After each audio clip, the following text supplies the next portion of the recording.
They say you got the whole world in your hands, yeah, how you figure that? You mean to tell me I can read one book, live in the present while you fix my past? Ooh, I see it lining up, I see it lining up. I don't know how, I don't need to, yeah, you see it through. Ooh, ooh, ooh. I look to the sky, see the hope is mine, flowers always bloom in the springtime. Soon, and very soon, promises reveal sun will shine the brightest when it's summer. I think of his goodness, see all that you've made, and see wave after wave of new mercies I see, like a brand new morning. Don't need Starbucks coffee, you supply all my needs, you supply all my needs. You call me out and call me by my name, yeah. Near or far, you call me out and call me by my name, my name. I've tasted and seen that he's good, he's good. Have you tasted and seen his love is sweet? Lord have mercy. I've tasted and seen that he's good, he's good. His love is sweet, sweet like honey, honey, honey, honey. Sweeter than the honey on a honeycomb. Drip, drip, drip goes my mind, but you keep my soul. It was never your design to live apart from you. I cannot hide from your presence, you'll meet me there too. I know you're mine, I know you're mine, I know you're mine. I look to the sky, see that hope is mine. Flowers always bloom in the springtime. And soon, and very soon, sun will shine the brightest when it's summer. I think of his goodness, see all that you made. Wave after wave of new mercy. It's like a brand new morning, don't need Starbucks coffee. You'll supply all my needs, you supply all my needs, yeah. You call for me and call me by my name, my name. Near or far, you call me out and call me by my name. Tasted and seen that he's good, he's good. Have you tasted and seen? Oh, his love is sweet. Lord have mercy. Oh, taste and see that he's good, he's good. His love is sweet, sweet like honey, honey, honey, honey. Yeah. Oh, he's good, yeah. Oh, he's so good, yeah. Oh, he's good, yeah. Sweet like honey, honey, honey, honey. Oh, yeah. Oh.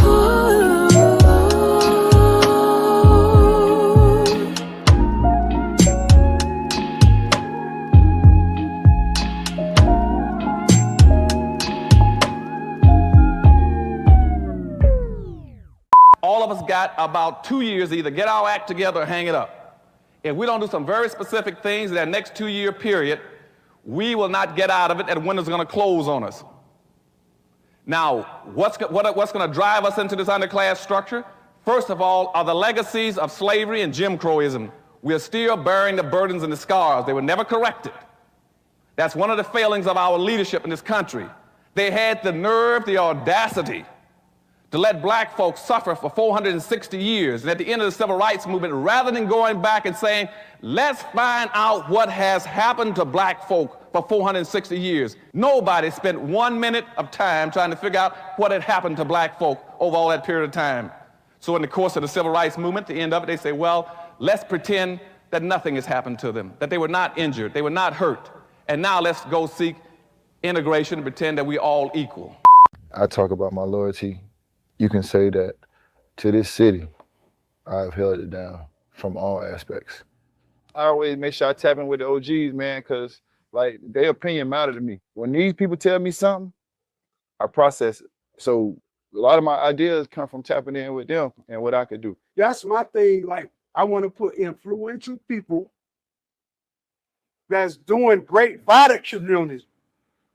Because it's people that made it out the community don't come back to the community. Mm-hmm. Nothing has happened to black folk by accident. We got two major problems in America. One problem is that maldistribution of wealth and resources I told you about that's in South Africa and America where whites own and control everything. That's your number one problem. The second problem we're going to talk about this morning is the inappropriate behavior pattern of black folk. Those are the only two problems you have. I don't care what anybody else talks about in America. It's not worthwhile wasting your time. The problem in America is not drug abuse, crime, low-income housing, public housing, food stamps, welfare, teenage pregnancy. Those are symptoms of a problem. The symptoms are the fact that you don't own and control anything to run you and control your lives. That's the problem. And the second thing is inappropriate behavior pattern. Let me define that for you. That's when somebody pulls you out of a car, breaks your jaw, breaks 3 ribs, cracks 2, knocks out 2 teeth, gives you a concussion, breaks your wrist, breaks your kneecap, and stomps you, and you say, why can't we all get along? That is inappropriate behavior.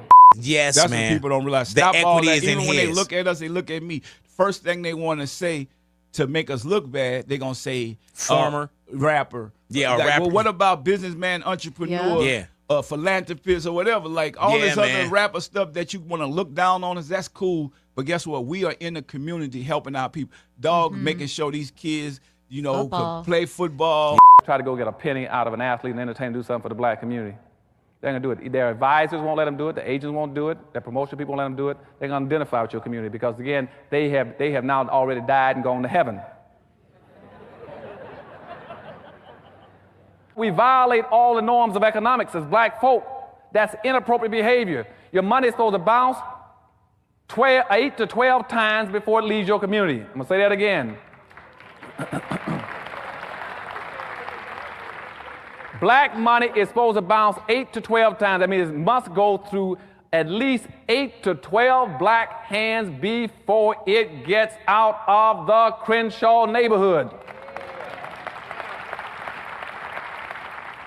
8 to 12 times. And it doesn't. Black money does not bounce one time. As soon as a black person gets paid, he's got this inexcusable denial in his mind saying, as soon as I get paid, I'm going to run over every other black and get into the suburbs to spend it in a white store, in a white mall. You always got that kind of Sambo personality. And nowadays, the best way to get rich is to say, I'm going to practice that masters, gold and silver, and I'm going to be against them black folk. I guarantee I can get you a radio talk show. I can get you a television show. I can even get you an appointment to the Supreme Court. Okay? Let's just give back. That's what I like to do. Give back to the community so everybody can shine together.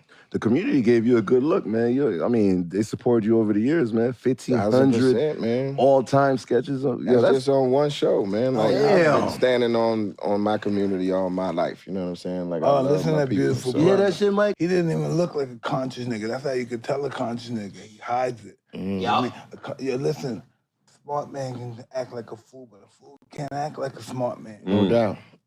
No doubt. Yeah.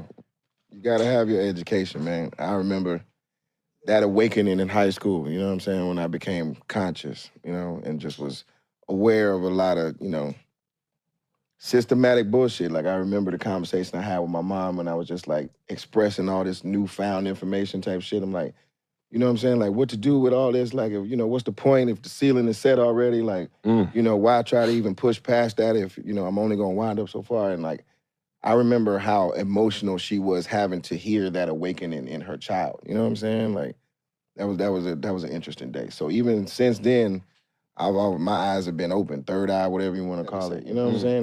You always had a black guy, a black slave, was running down the road saying, "Master, master, here comes the army. Let's hide our silver and gold." And you all say, "Our? How did it get to be our?" You know, he always want to say something that doesn't even belong to him. And that showed up all through history. And today you got the same kind of personality doing it. And now he's not saying, "Let's hide our silver and gold." He's called himself a conservative. I'm also against affirmative action for black folk.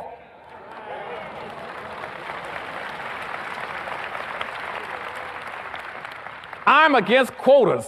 I'm against preferential treatment.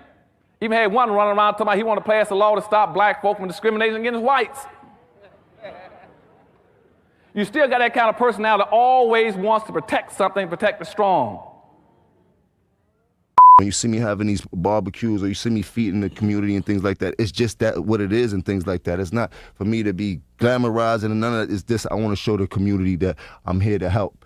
We need to find solution. Solution's not going to start with one person. It's going to start with a lot of us. And a lot of us that's a little bit older need to give back to the community as far as giving a helping hand, some of the things that we didn't have coming up. We didn't have too much. So now looking back, I try to do everything I can possibly do in my favor to actually help my community. When you take a look at what's wrong, and certainly the book does cover a lot of what's wrong with Black America, is it fair to say that at this time in our history, economically speaking, that blacks can, as we have been told to, pull ourselves up by our own bootstraps? Yes, you can with what you do have. You don't have very much of anything. The wealth and power, resources in this society have been frozen since 1790. It has not changed barely one iota. So obviously the wealth is frozen in this society. Whites now control almost 100%, Daryl, of all the wealth, the income, the power, the resources, the privileges, the businesses, and all levels of government. Black folk do not have the sufficient wherewithal to be able to manage their lives and compete. Now, contrary to what anybody tells you, we cannot compete because we don't have it. It's not a question of that we are genetically inferior or inferior as human beings. It's that you do not have the appropriate tools and devices and controls and mechanisms to be able to compete with other groups. There's been no reconciliation for the things that have happened to African American people on this soil. You know what I'm saying? And we constantly are used as, you know, just an example to what needs to be done better, but we are never used as an example of what could be done better for us. That's right. You know what I mean? We never put up in the site like, hey, look what we did to better improve this community. Everywhere you go in America, there's a Chinatown, there's a Little Italy, there's all of these different communities. We just have the ghetto. And and Chico, we act like we don't be trying to model ourselves after those communities. We have these conversations. We should be doing it like the Asians do it. We should be doing it like the Jewish people do it. We have these conversations. But we also are not given the opportunities to go and utilize the system in the way that other people are able to utilize the system. Are we not though? No, we're not, because you got to understand how far back we are in regards to just look at something like financial literacy, right? Mm-hmm. If you're the first person in your family to actually come into some money, with most other people, you have something that you can directly go to help you understand that money that you've got. We have to search for that as Black people. I've heard people ask me on different shows, Dr. Anderson, if things are that bad for Black folk, well, how do you explain Bill Cosby and Oprah and Michael Jackson and Michael Jordan? What does that mean? What it means is white racism is not perfect. That's what it means. You'll always have exceptional blacks for a number of reasons. You will have some blacks who will survive and do extremely well simply because whites want to be able to demonstrate that the society is not totally shut out against Black folk, locked up against Black folk. You will find there'll be some exceptional blacks who have been picked or chosen by some of the white power structure, say, this is my black, this is a special black. Now, in history, we had a special name for those individuals, those what we call some ultra-conservative blacks who see things strictly through the eyes of white folk, and they've learned how to subordinate themselves and to try their best to protect and maintain the status quo, and for that they're rewarded by the white society. Well, they've matriculated through the educational system, they've moved up through the political system, they've survived social penury, and they've gone on to achieve something. Isn't that worth something? Oh, most definitely. But see, but unless it's tied back and networked back into the larger Black body, it has very little impact on Black folk. The Asian community are racist against Blacks. How do we feel supporting Stop Asian Hate behind a community that doesn't necessarily support the Black community? So the thing is, it's like, all right, the narrative of Chinese people just want our money, just want, and don't really want anything to do with us. I don't think that's right. You know what I'm saying? I don't think that if I open up a store in this community right here, I want to be involved with the community. You feel me? I don't want to get rich off of people and not care about certain shit that I want to give back because I got my money from here. Should I care because I brought my kids through college off of this community, these projects right here? Should I care about these people? I should. Morally, as a person, I should care about these people. I should be pitching. I don't have to be in nobody's home and shit like that. But if there's like a basketball league and shit like that, and I done made all this money from this community and this community supported me, I'll support. Here, well, I think that's what the issue is. We don't see that enough. Right. Why do you think it is that blacks do not tie their successes individualistically as they may be viewed back into the group? Because black folk have bought into a lot of the basic premises in the Constitution, which says that to be successful, it must be based on what an individual can achieve in and of his own. That is not true. At the same time, black folk were being subjected as a group in this country when the Constitution was being drafted and implemented and approved. You had something like about 3 million black folk who were subjected to slavery. So then, see, whites have never as a group been enslaved in this nation. So they had a right to be able to go out and experiment and achieve, and as far as their God-given rights were given, And allow them to. But see, racism means race. It comes from the word group, and blacks are still perceived as a group in this country. We went into racism, we went into slavery as a group, we went into Jim Crowism as a group. We can only come out as a group. And individualism has no significance unless it's not tied back into trying to help that group come out of that deplorable condition. The community is who serves you, and the community is who supports you. So it's my duty and obligation to make sure that I always give back to the community. Cole says the name has also played a role in her success. It literally was a way to merge two most pleasurable experiences in the world, right? So that's sex and that's food. Once upon a time, people in the South, black people, some black people especially, wouldn't eat vegan food, making it so normal, like a regular cheeseburger and fries. And in 50 years, the goal is to be able to save the world by having people eat less animals. For many of us, we went to jail, Charles Sherrod and others, 50 years ago this year, 1960. The struggle then was to get free. Free to use public accommodations, free to vote, free to make choices. We won the freedom struggle. Now we are free but not equal. The result is we had 20 million acres of land coming into the last century. Today we have 3 million. But my question is about civil rights, though. Where are we as a movement? Well, the right to equality is a civil right. The right to own your land is a civil right. The right of equal protection under the law is a civil right. So when the government does not afford equal protection under the law, the result is that we have these freedoms, but we do not have the equality. And my concern today is that we now occupy these cities as heads of them, but they're cutting back on public transportation, cutting back on public housing, cutting back on public education, and the result of it has built the largest jail industrial complex in the world, over which 55% are black.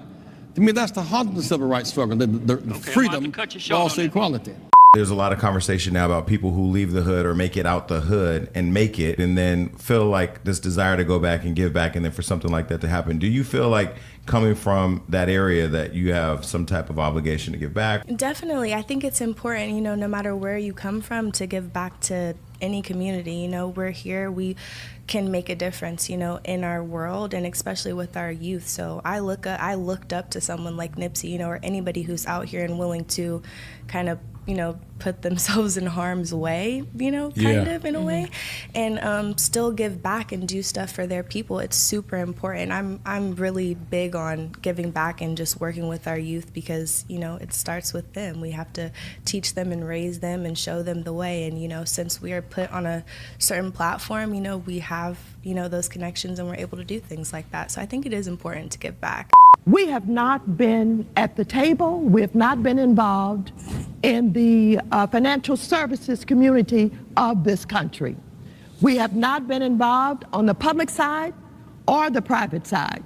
And so, in this Wall Street reform bill, I created the Office of Minority and Women Inclusion in every financial services office,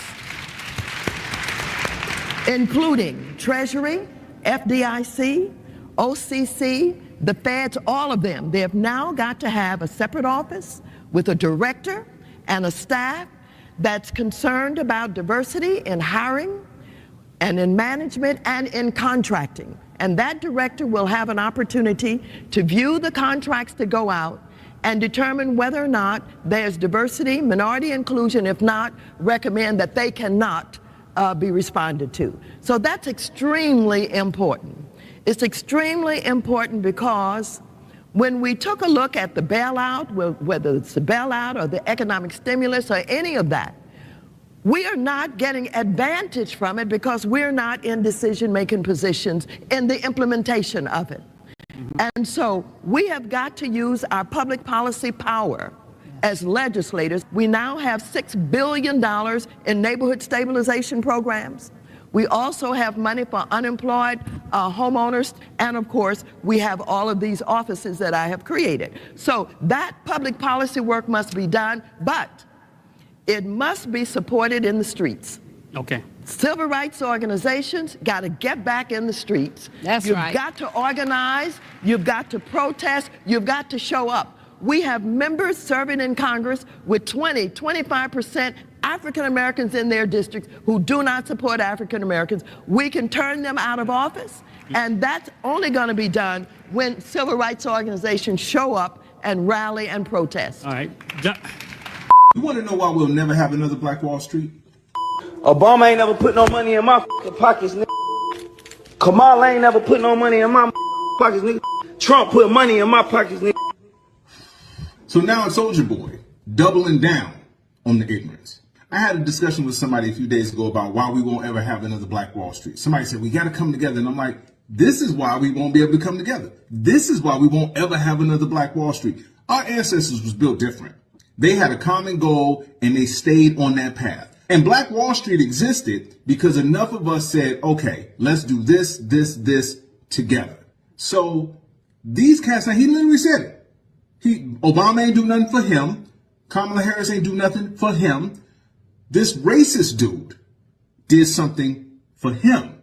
It don't matter what the racist dude is doing against the other people that look like him. He could care less about that because he got paid. He know that racist did something for him. This is why it's going to be hard to unify. This is why it's going to be an uphill battle for us as a culture to say, okay, enough with the bull. You being able to be bought. That's why revolutions won't happen the same way. This is about you falling for anything because you don't stand for shit. Killer Mike becoming a millionaire does not materially change the reality for Black people. And the reality of capitalism is that everybody can't be a millionaire. In fact, the design of capitalism explicitly requires a set amount of people to be poor. By design, the vast majority of poor people in this country will be Black. If I'm talking to a crowd of 100 young Black people, me telling them all how to get their finances in order is only really going to be useful to 5 of them. So the other thing I'm going to say is, you all should think about organizing. Have you thought about building a union? Have you joined your local political organizing campaign?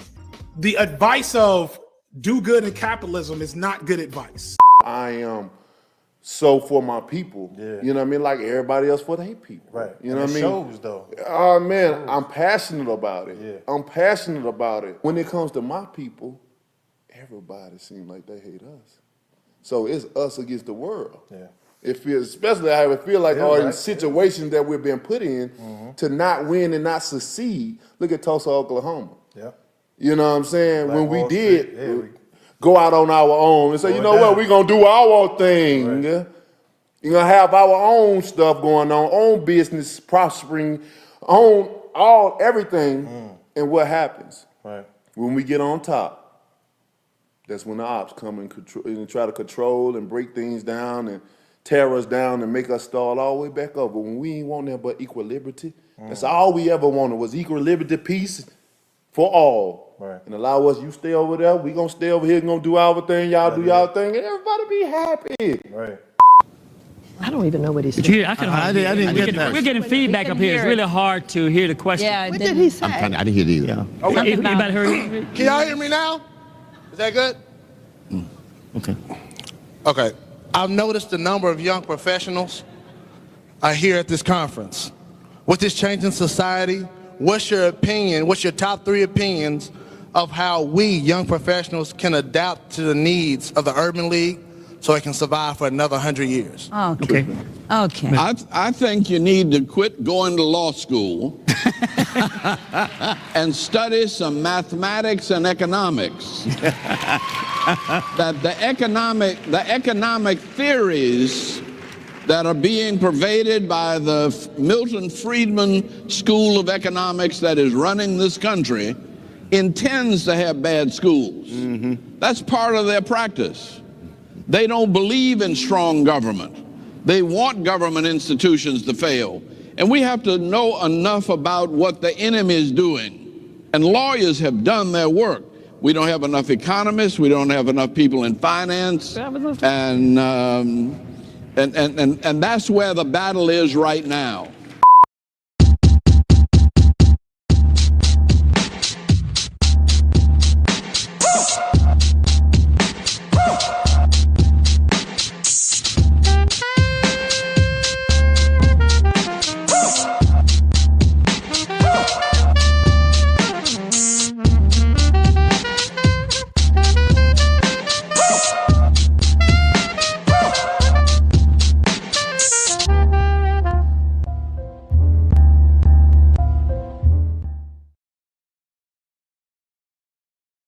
Hello, hello, hello, everyone. Welcome to another episode of Cutting Through the Culture. I am one of your hosts, Quisha King. That montage was difficult. I don't even know where to start. All I'm going to say is we need to send that Maxine Waters clip where she was like, I created I put DEI here, there, and everywhere. I'm sending that clip to Trump and Elon so they can go and make sure that it doesn't exist anymore. Okay, I'm just gonna go ahead and bring everybody up and get this going. I'm having hot flashes. It's one of those nights. So let's just get it popping. How are you guys doing in the chat? How are let us know how you're doing. Chad wants us to notice any recurring themes. Notate that down in the chat. Thank you so much, guys. How are you? Hey, Chad. Hey, Blanche. Hey, Chuck. What's going on? How are you? Whoa, Chad. What was that you just did? What was that gesture? I was saying my heart goes out to you all. Oh, that's what that was. Okay. Oh, we thought it was I'm gonna do it twice. Be careful now. Exactly. They looking, they watching. All right, so. Oh, by the way, Chuck and Quisha, very, very good conversation that you guys had on your live stream. I recommend everybody go back and listen to that. Not right now, but after this show, as well as the show that Blanche did this morning. What did you title it? Something about the Sabbath? The Sabbath Night Live? Yeah. Or something like that? Yeah. So both of those were really good streams. So I highly recommend y'all go back and watch those. Well, thank you. Thank you very much. Appreciate the plug. It was a very great conversation. Chuck just killed it as usual. But back to the blackenomics. I am so sick and tired of Black people thinking that they need somebody else to help them to do anything. It is such a turnoff and just so annoying to see Black men doing this in particular. Like when you see them just like, we need other cultures, we need other groups, somebody come and save us. It's like that's why I think that's part of the reason why Black men don't get the respect that they want. Those types of Black men don't get the respect that they want because a woman will see that and we will know that is the type of man that you can take advantage of. Just like when a guy sees a girl, he can tell the type of woman that is easy or that will let you just do whatever. When we see a certain guy, when we hear him saying certain things, we know that's the kind of guy. He's not about anything. and she will use him, and then like she's not going to respect him, and it's just going to be a whole hot mess. It is not that's not the move. You know, God equipped men to protect, to provide, and I don't just mean financially. God equipped men to dominate, to lead, and guess what? It's not based on how much melanin you have. He gave it to all men, okay? It is up to you, for you to go out and figure out the gifts and the talents that God has put in you and exercise those things. So I don't want to hear it. This whole like listening to Jesse Jackson. I mean, enough already. When are you going to get sick and tired? I'm sorry, I'm going on a rant. When are you going to get tired of saying the same thing? When are you going to get tired of hearing that you can't do this and the white men this, and now we need, you know, they're in the barbershop, we need the Asians, we need somebody, please come and help the bliggities. To be fair, Quisha, that clip was from 2001 of Jesse Jackson. Makes my point even more. Like you've been saying the same thing forever. He would say it today, wouldn't he? Yeah, it would. Good God. Okay, I'm done. Plus, I'm hot. So. What do you think, Blanche? Get us straight. What's up with all this blackenomics? Like, is there any truth to it? Maybe I'm tripping. You know, is there any truth to anything that these people were saying? No. Black people have not mastered the basics. And the basics are just, first of all, self-preservation, and then the preservation of those around you, which comes by everybody else having self-preservation. This stuff isn't magic. It isn't rocket science. Black people have a destructive culture. So their culture does not promote things like building up their community. It doesn't promote economics. For a grown man to say when he gets some money that he doesn't know how to manage his money is insanity. Like, it's your job to learn. Black folks believe that God is telling all the white people how to make money and how to save and invest and spend. And then when it comes to black people, God's like, y'all on your own. It's just foolishness. So these people are excuse-minded. And again, I go back to the culture. The reason why Black folks don't like to give back to the community is because it's a bad soil to put your seed in. They know this. They grew up in the community. They know how many liars and thieves and crooks. They know their family member. Like, these people know. That's why they get some money and leave. There's a reason why Black folks leave the community. It's not because they want to be like white people. They want to actually live and not be extorted or, you know, killed. So I just think that this Black economics is foolish. Black people will never have a collective coming together to do anything because there's too many ideas in the Black community. There's too many bosses. There's too many CEOs. There's too many financial gurus. It's too many people that know too much and nobody willing to, I guess, sacrifice. But I'll just go back to my original statement. A successful community is just individuals that share the same ideas. You think about something like picking trash up. I remember they mentioned in Baltimore that the trash was overflowing. Think about just trash. They can't pick the trash up. So we're talking about, if you can't pick the trash up, how are you going to build a business? It's not going to work. So I just think that there's a lot of cap, and basically what they're doing is just begging. They're just begging white folks for money. That's all it is. White folks give us some money so that we can build and then later on destroy it. That's it.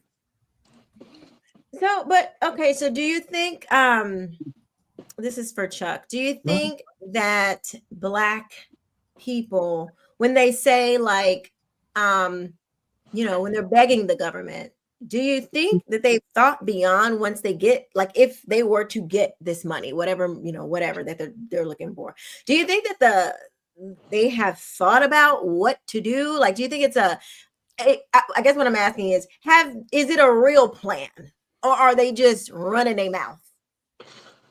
Well, I mean, the leadership, I mean, most certainly, you know, folks like Jesse Jackson and, you know, elected officials like Maxine Waters. I mean, it benefits them.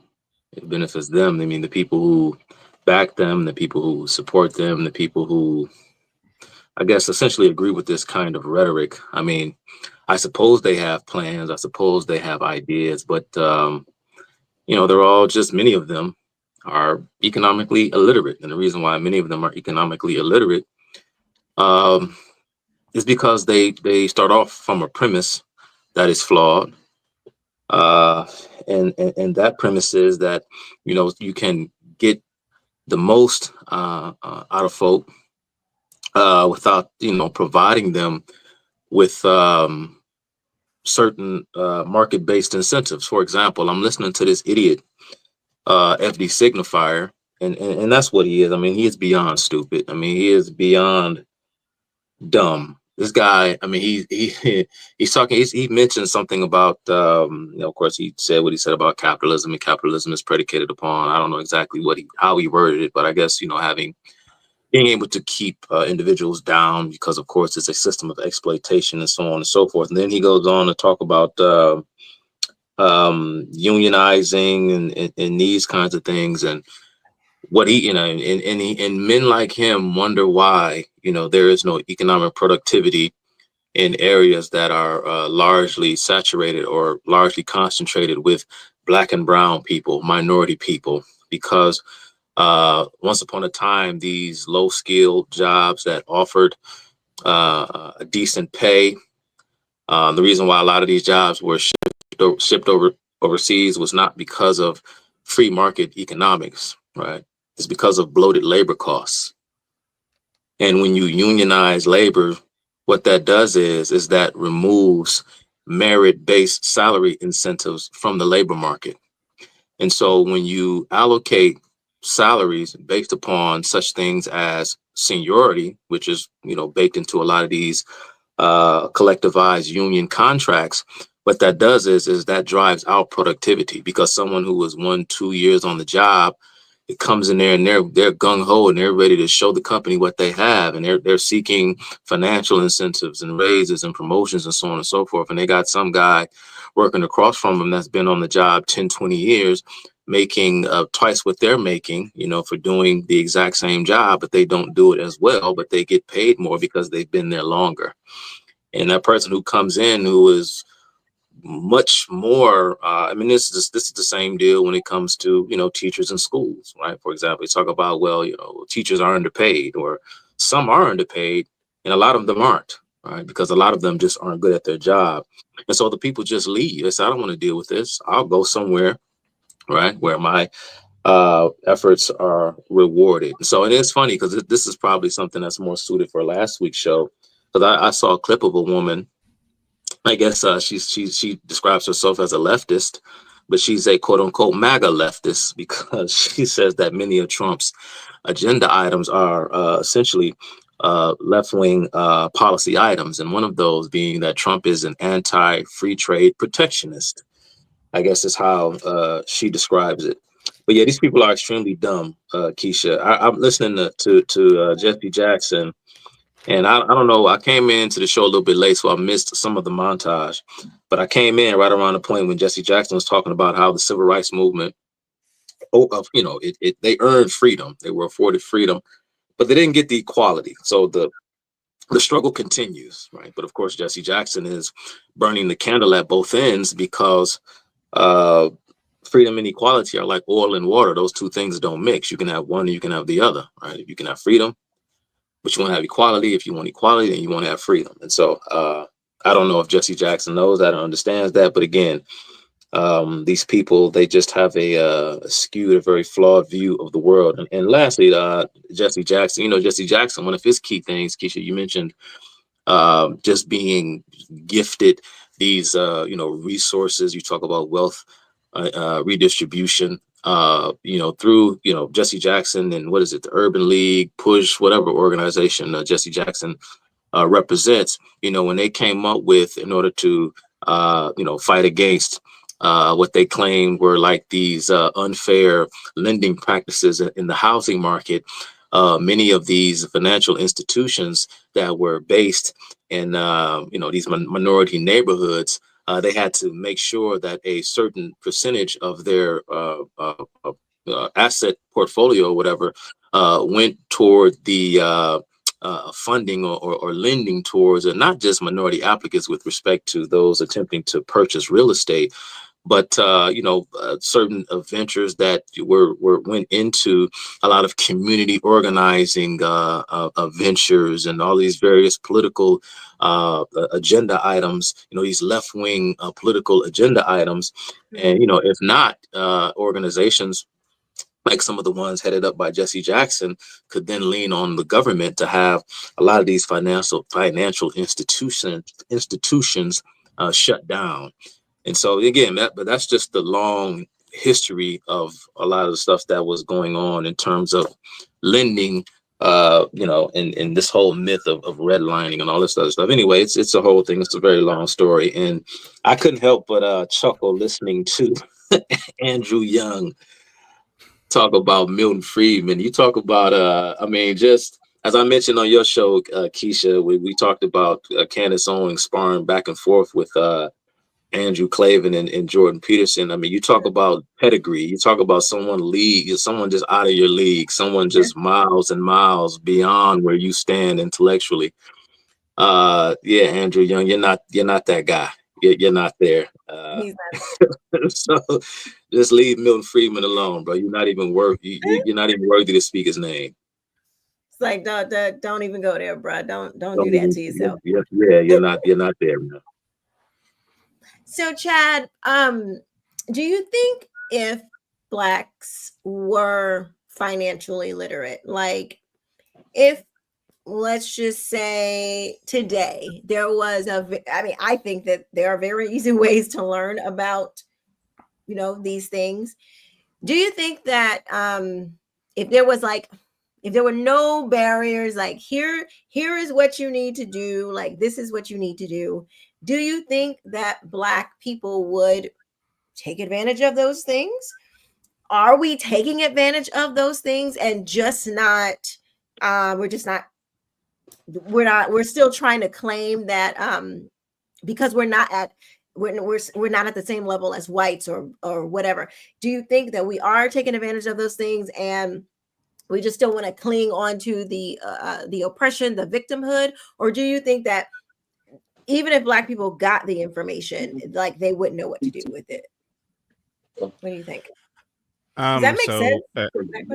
The question does make sense. I think that one of the things that you saw as a kind of recurring theme, and there were several recurring themes in the montage, but one of the things that you kept seeing is this kind of need or this kind of disposition to talk about Blacks as a collective, right?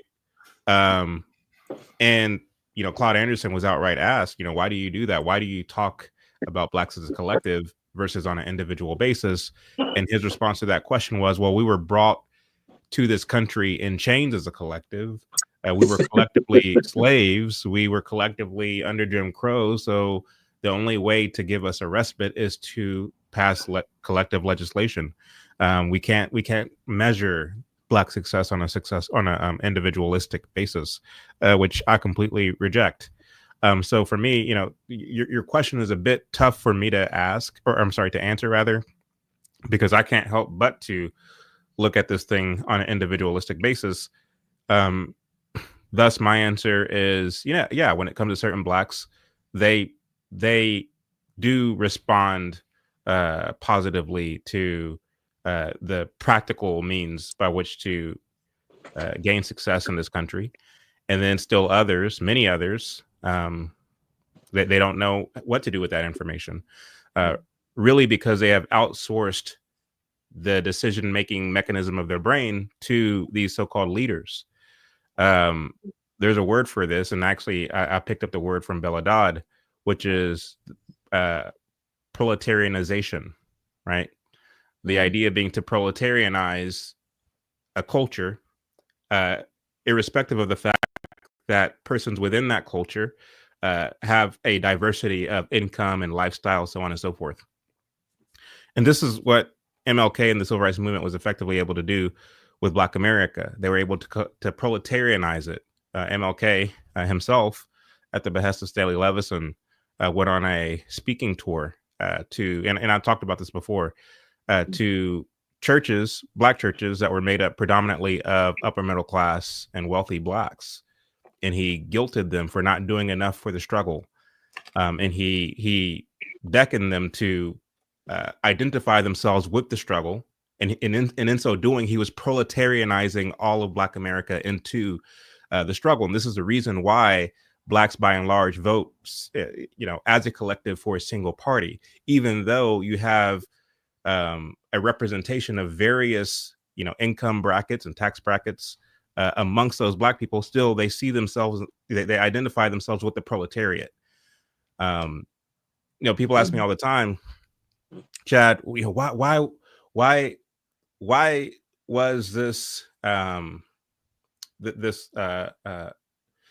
why did this work so effectively with Black folks and not other ethnic groups? I get this question all the time, as I'm sure you all do as well. And the thing is like, it's easy to, it's not so much that it was done more effectively with Blacks.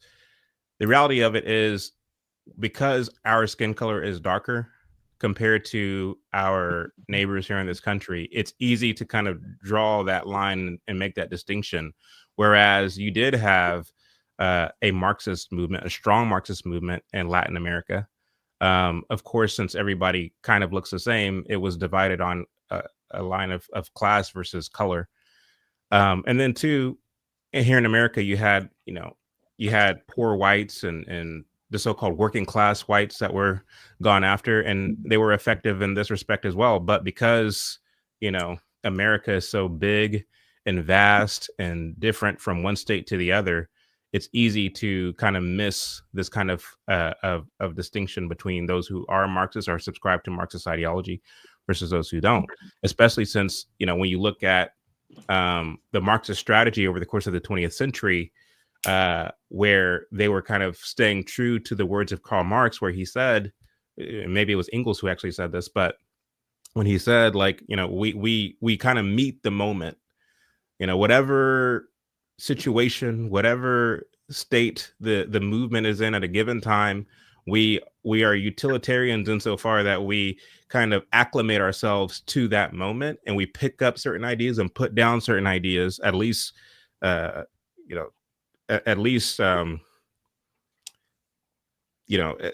far as perception is concerned, so as to kind of move our movement forward. And so as such, and Quisha, you're reading about this in Bella Dodd's book right now, it's not too much of us to kind of adopt pro-America or patriotic sounding rhetoric and language to move our agenda forward. So there's a lot of people who subscribe to Marxist ideology without realizing that is in fact what they're subscribing to. But when it comes to Blacks, again, this is the kind of a low-hanging fruit kind of thing to grasp onto in terms of like making a distinction between Blacks and everybody else, when really, if you kind of spread this thing apart, you'll realize that all people, irrespective of race, subscribe to the very ideas that we saw espoused in that opening montage. And then another thing I'll say is this, just picking back off of something that Chuck was saying, where he was saying that Jesse Jackson was burning the candle from both ends. That's an excellent way of putting it. The way that I would put it, especially when it comes to the likes of Claud Anderson, is that what they're doing is they're taking half a step forward when they talk about, like, wanting to spend money amongst their communities and we need to support businesses and things of this nature. They're taking half a step forward and 4 steps back. And they're taking 4 steps back when they talk about white supremacy and the legacy of slavery and Jim Crow and da-da-da-da-da-da-da. And I often wonder, do they realize that they're being counterproductive with their rhetoric? I mean, people pay to hear Claud Anderson speak. They invite him to speaking engagements. He's paid an honorarium. He's written books that sell. He's a highly sought after speaker and so-called economist, but he's not moving the needle at all. He's not moving the needle in terms of really inspiring Blacks to start businesses, but people quote him because I guess they like listening to him. And so is his aim to move the needle, or is his aim to be looked at amongst the Black so-called community as, oh yeah, he's an intellectual, he's smart. Okay, that's good to look at and good to listen to, but what effect is actually being made in a positive direction?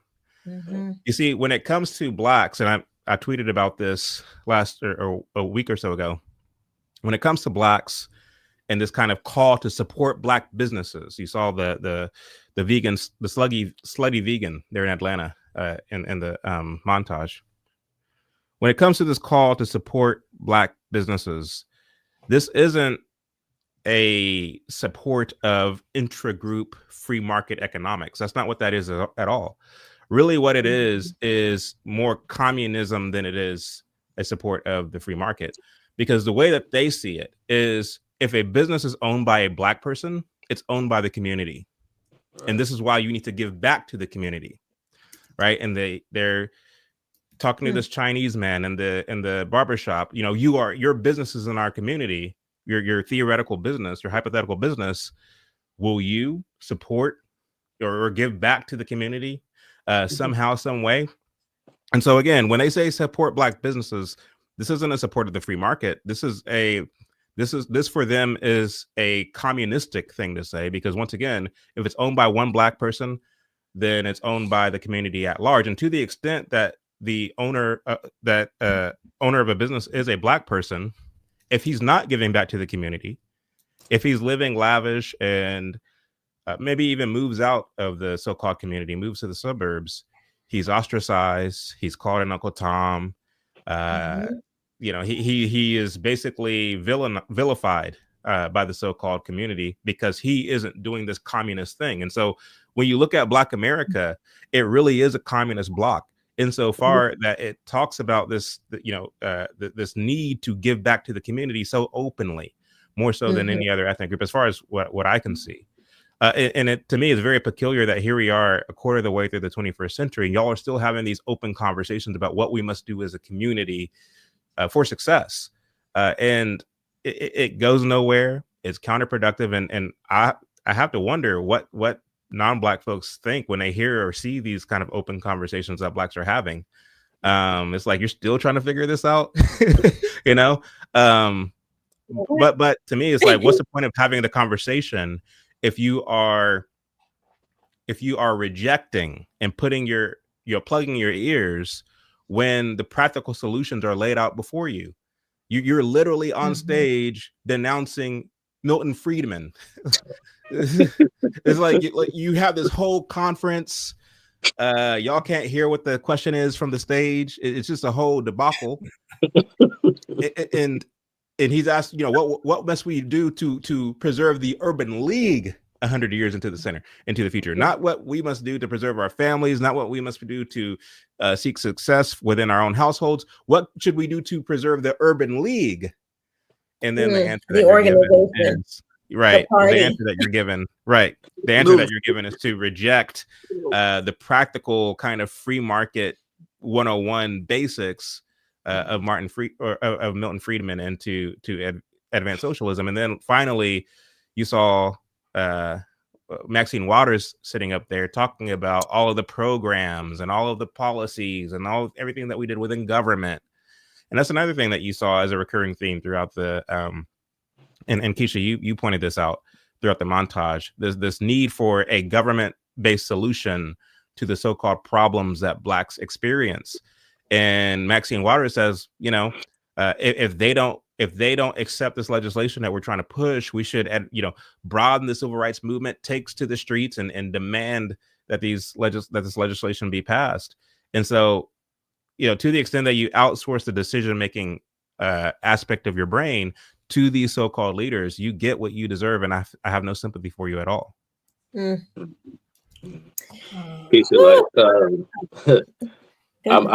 missed that part. I guess it was a part in the montage. I guess what did Chad say there was a Asian-owned business, and I guess there was criticism that the business was there in the neighborhood or something like that. Like, let's play that. Okay, we'll go. You can play it. I'll jump back in after you play it. Okay. The Asian community are racist against blacks, how do we feel supporting Stop Asian Hate behind a community that doesn't necessarily support the black community? So the thing is, it's like, all right, the narrative of Chinese people just want our money, just want, you know, and don't really want anything to do with us. I don't think that's right. You know what I'm saying? I don't think that if I open up a store in this community right here, I want to be involved with the community. You feel me? I don't want to get rich off of people and not care about certain shit. Like, I want to give back because I got my money from here. Should I care because I brought my kids through college off of this community, these projects right here? Should I care about these people? I should. Morally, as a person, I should care about these people. I should be pitching. I don't have to be in nobody's home and shit like that. But if there's like a basketball league and shit like that, and I done made all this money from this community and this community supported me, I'll support. Here, well, I think that's what the issue is. We don't see that enough. Right. I would just say, like, once you get the service that you got, that is the support. Like, I gave you what you bought something.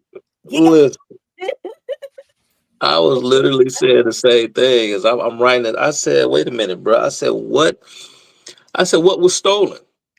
What was stolen? You're talking about getting rich off the backs of this and that. And like I mentioned before, when we were talking about, I don't know what, maybe a couple of weeks ago, and we were talking, you know, we were in the sphere of economics. And I talked about, you know, there are two components. I mean, if you want to just dumb it down, right, you have producers and then you have consumers. You know, you have someone who's providing you with a service.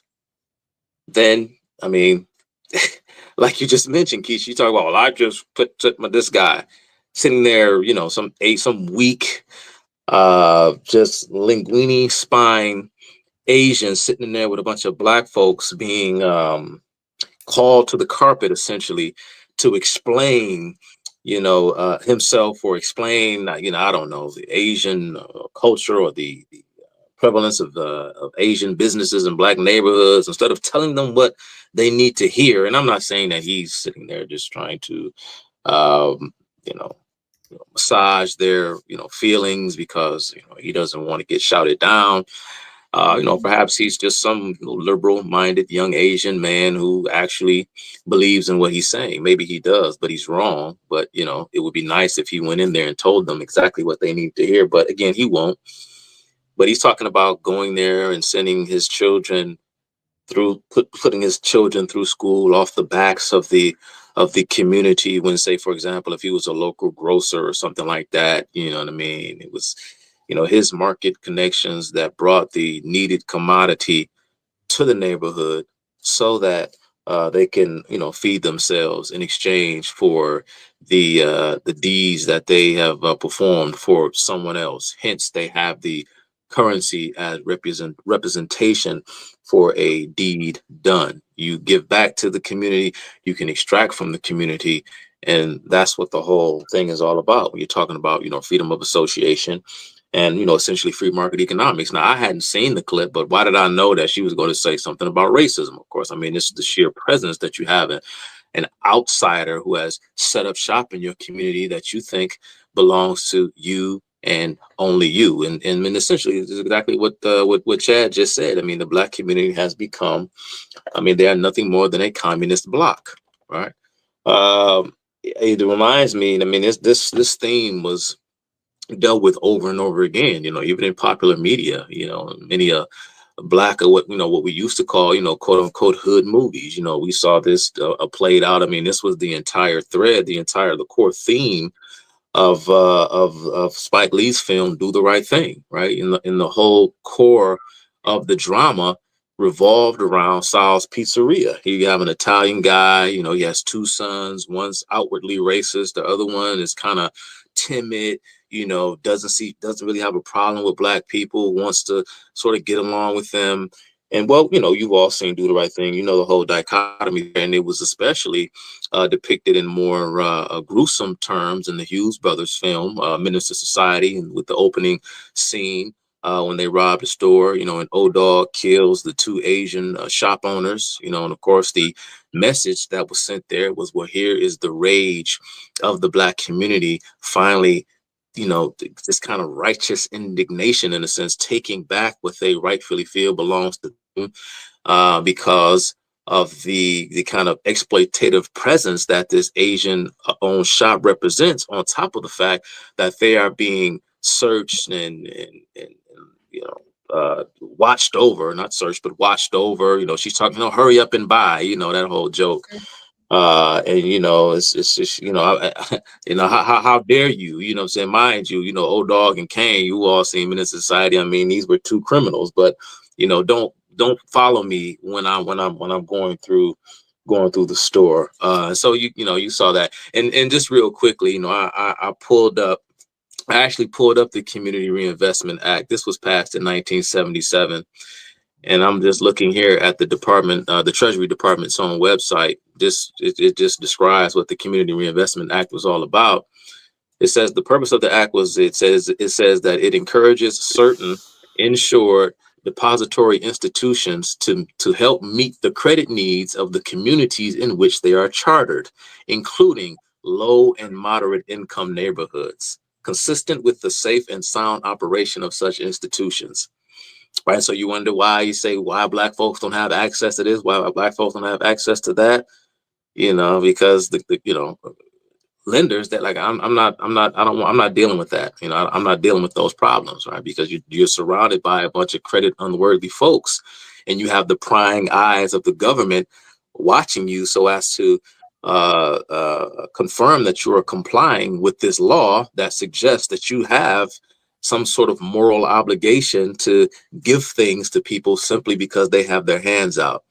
And so this is the kind of legislation and things that have been going on for the longest. And lastly, Chad talked about, I mentioned burning the candle at both ends, and, people like Claud Anderson and Jesse Jackson, they take one step forward and they take two steps back, because ultimately, you talk, because the people, the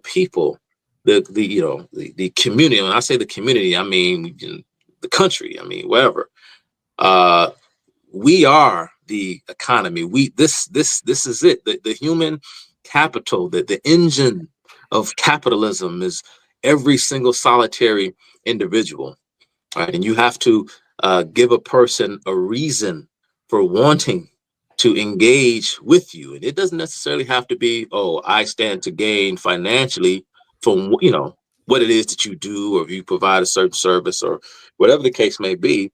But first and foremost, before we even reach that point, we have to begin with a person's values. And I would be remiss if I didn't mention the fact that the primary reason why these Black neighborhoods are they're barren wastelands economically, is because these communities are places where people don't want to be, because these areas are far too dangerous. People don't want to be there. And then I listen to, and Chad talks about, they make all these grandiose economics pronouncements about what we need to do, but then they'll go around and talk about racism and white supremacy and this, that, and the third.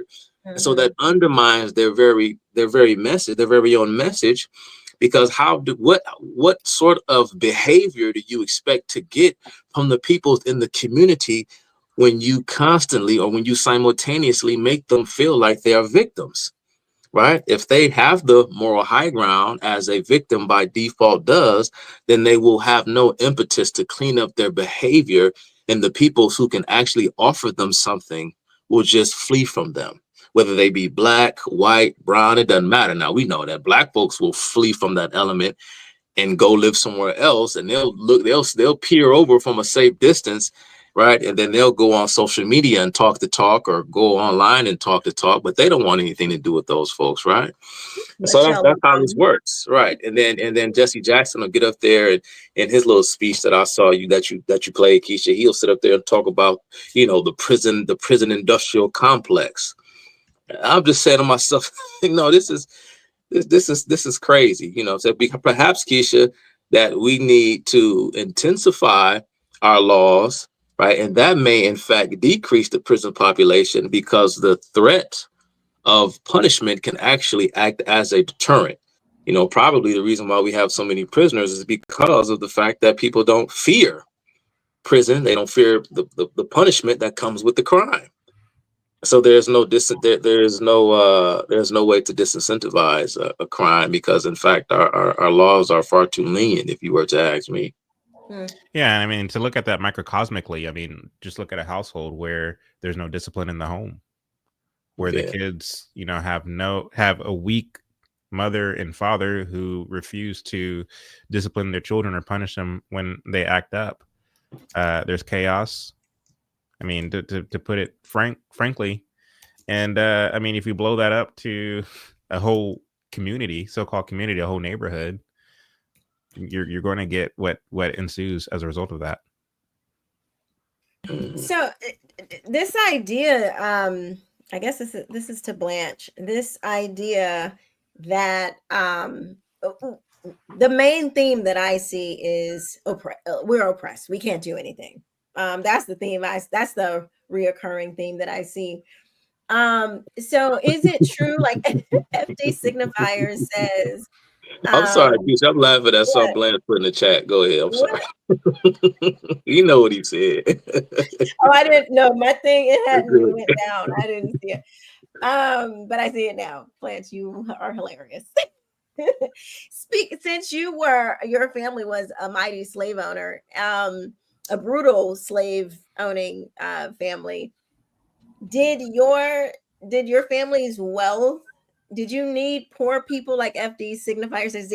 Does capitalism actually, you know what, let me play the clip first so we can refresh our minds, and then I'll ask you the question. Killer Mike becoming a millionaire does not have a very strong does not materially change the reality for Black people. And the reality of capitalism is that everybody can't be a millionaire. In fact, the design of capitalism explicitly requires a set amount of people to be poor. And the added spice of structural systemic racism and white supremacy in America means that by design, the vast majority of poor people in this country will be Black. If I'm talking to a crowd of 100 young Black people, me telling them all how to get their finances in order is only really going to be useful to 5 of them. So the other thing I'm going to say is, you all should think about organizing. Have you thought about building a union? Have you joined your local political organizing campaign? The advice of do good in capitalism is not good advice. That is so stupid, man. My goodness. I've never heard that. You can't even spell finances, man. I'm sorry, Blanche. Go ahead, bro. I've never heard that in order for capitalism to function, it explicitly needs poor people to function. Like, that doesn't make sense to me, because the whole idea of capitalism is an exchange of, like, if you're poor, if you don't have nothing, like, how are we going to exchange? So help me understand what he's talking about, because I don't get it. Maybe I'm like Jesse Peterson, I'm Black and slow. So what? he again, all these people telling themselves really is just Black folks not wanting to compete in the market. And so what FD signifier is failing to realize is that people doing well at business is a more so a personality trait than it is something that's innate. And so because Black people are told that white people do not actually work for what they have, they don't understand what type of things that it takes to be successful financially. They don't respect investing. They don't respect saving. They don't respect stocks. They don't respect retirement plans. They don't expect anything that deals with the free market and money investment. Black folks understand how to spend money, but they don't understand how to make their money work for them. And so you see a lot of guys in the hood would put their money in a shoebox. Again, they don't understand, because they're told that to get rich, you have to do it by an evil and nefarious way. You can't just get rich honestly. You can't get rich by, financial literacy and being savvy with your money. And so because they don't see that as a way to be rich or be financially successful, they believe that what they have needs to either be given to them or those that are successful in the community should be sharing the wealth with those that don't have any. But it all boils down to not wanting to compete. They don't want to compete. If you look at this, listen to Black people talk about finances, there's never any situation where they're talking about somebody going out there getting off the muscle. It's always tied to what white people have done. Even Claud Anderson, you ask him a question, he'll answer your question with the fraction of an answer and then jump into history.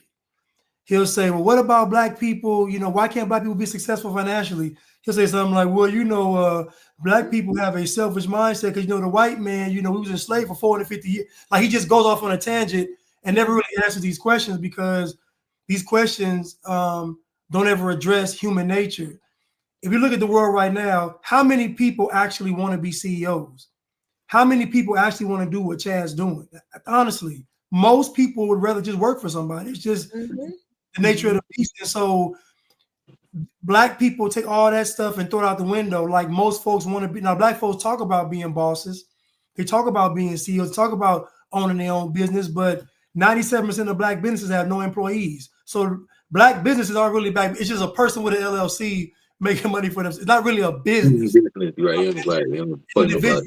individual that works for themselves. And so again, I just tie it back to not wanting to compete. Black folks don't want to compete in the market. And so the easiest thing to do is to do what? Think about it.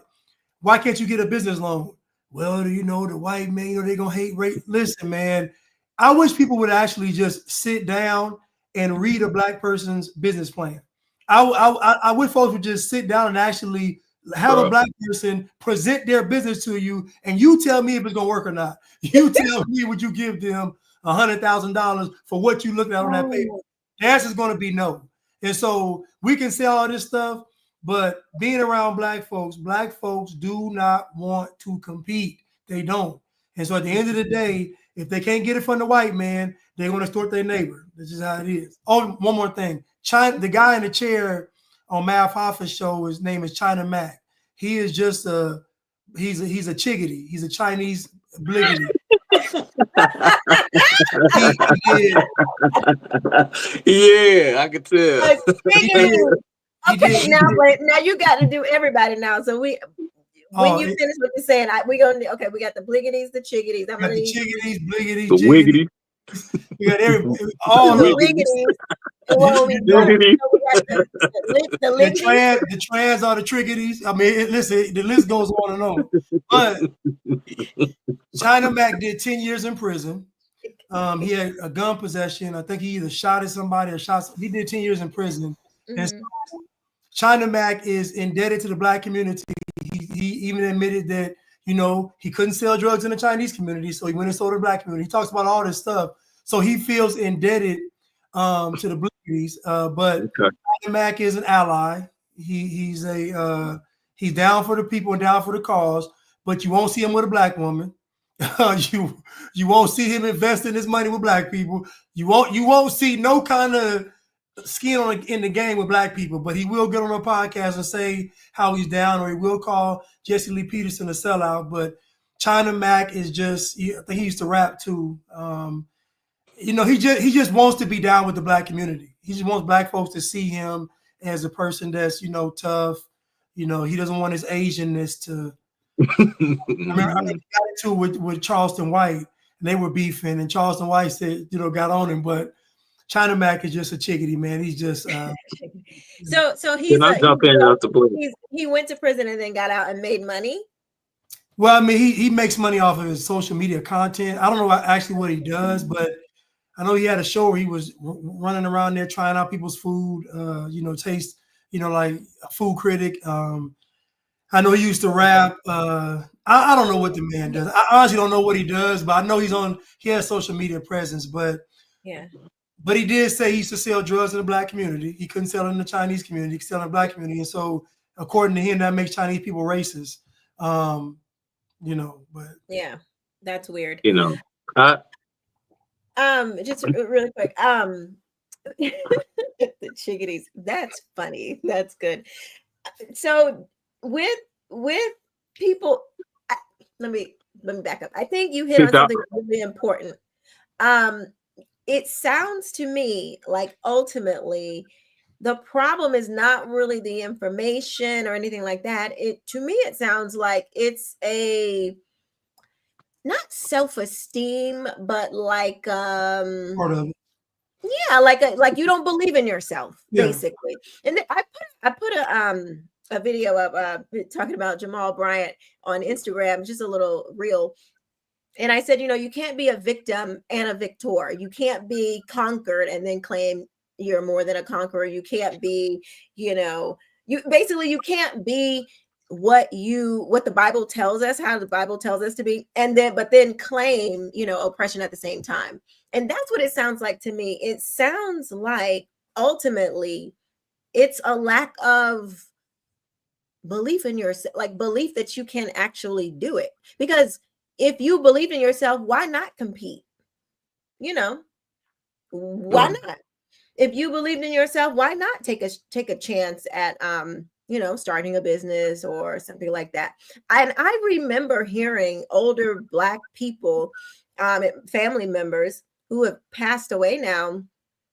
I remember hearing them saying stuff like, oh, the white man ain't gonna let me do that, and so I think that's a real thought for people. Like, it's not, I think they really do, they have really internalized this thinking, and it has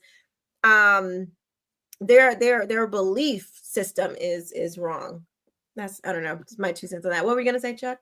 Yeah, I just too wanted to weigh in on this guy. I'm surprised. Did Umar Johnson make the montage? I could have sworn that it seemed like this is something right up his alley. Anyway, I'm surprised he didn't make the montage tonight. But yeah, he starts off by talking about, I don't know. We're this just a snippet, so I'm assuming something he said prior to led him into mentioning Killer Mike, but Killer Mike being because there's a ton of other wealthy Black folks that he could have named. I don't even know if Killer Mike even classifies as wealthy. I guess he does. He does all right for himself, but he said that Killer Mike being rich isn't going to make you rich or isn't going to do anything for you. And this just kind of made me wonder, like, did you expect it to? I mean, is this what you're expecting? Do you think that somehow another Black person, whether they be a celebrity or not, do you think them being rich is somehow supposed to? Like, why do you expect that to be the case? It's the weirdest thing. And he says that capitalism is, certain people have to be, poor or down. And I'm like, no. Capitalism, as Blanche alluded to, he talks about, most people will simply make the decision to work for someone else because that's what life is all about, right? It's about choices. You can do this, you can do that. Because the reality is, I don't know if FD Signifier realizes this, and this is the kind of rhetoric that you get from a lot of these Marxist types. I mean, not just Marxist types. I mean, he's a flat out Marxist. That's what he is.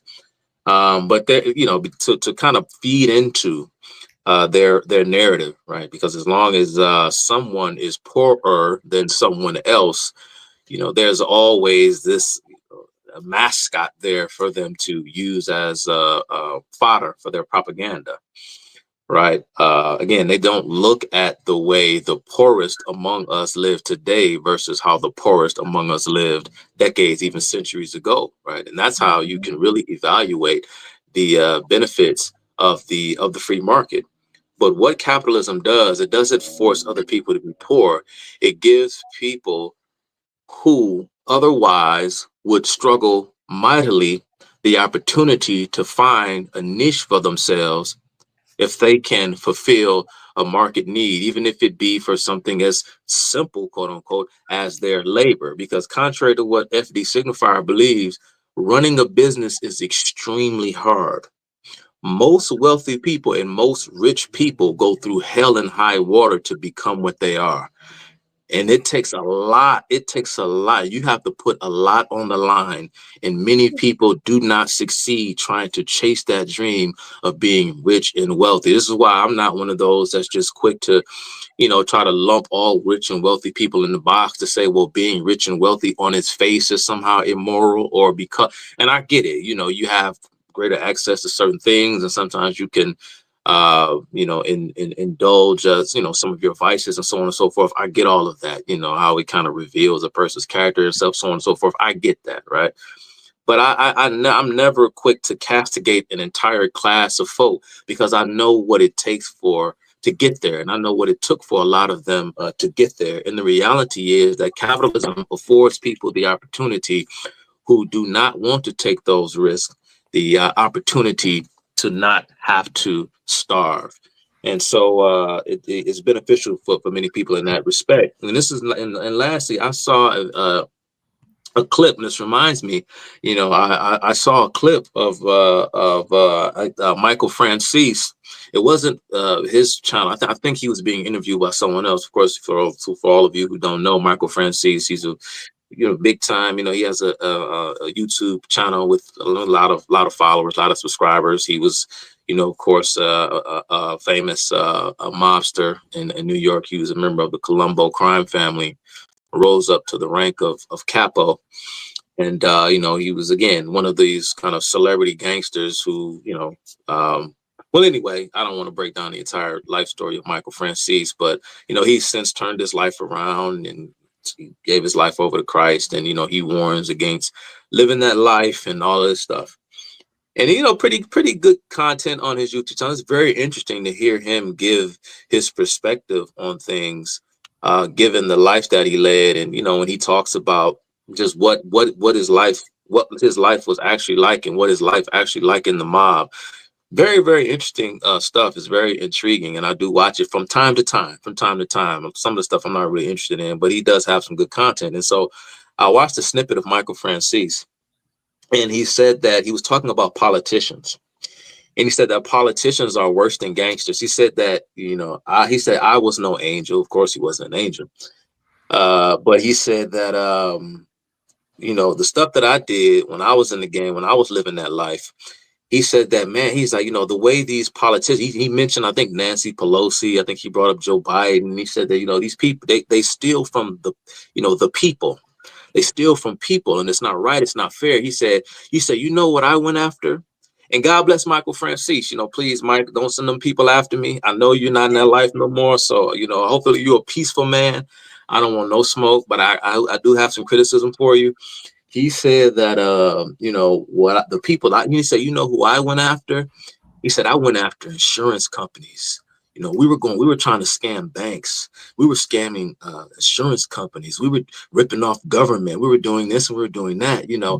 These politicians, man, they're so dirty. They're so corrupt, man. I mean, they're taking, I would never do something like that. And I'm sitting there listening. I'm saying, Mike, I said, these insurance companies and big corporations and banks, I said, these are people too. And it's just, and I hear this term like working class, and Trump is for the working class, or this person's for the working class. Democrats represent the working class. I'm like, what? I know what you mean when I say that. Again, that's just more Marxist lingo, claptrap, and propaganda, because everybody works. Everybody works.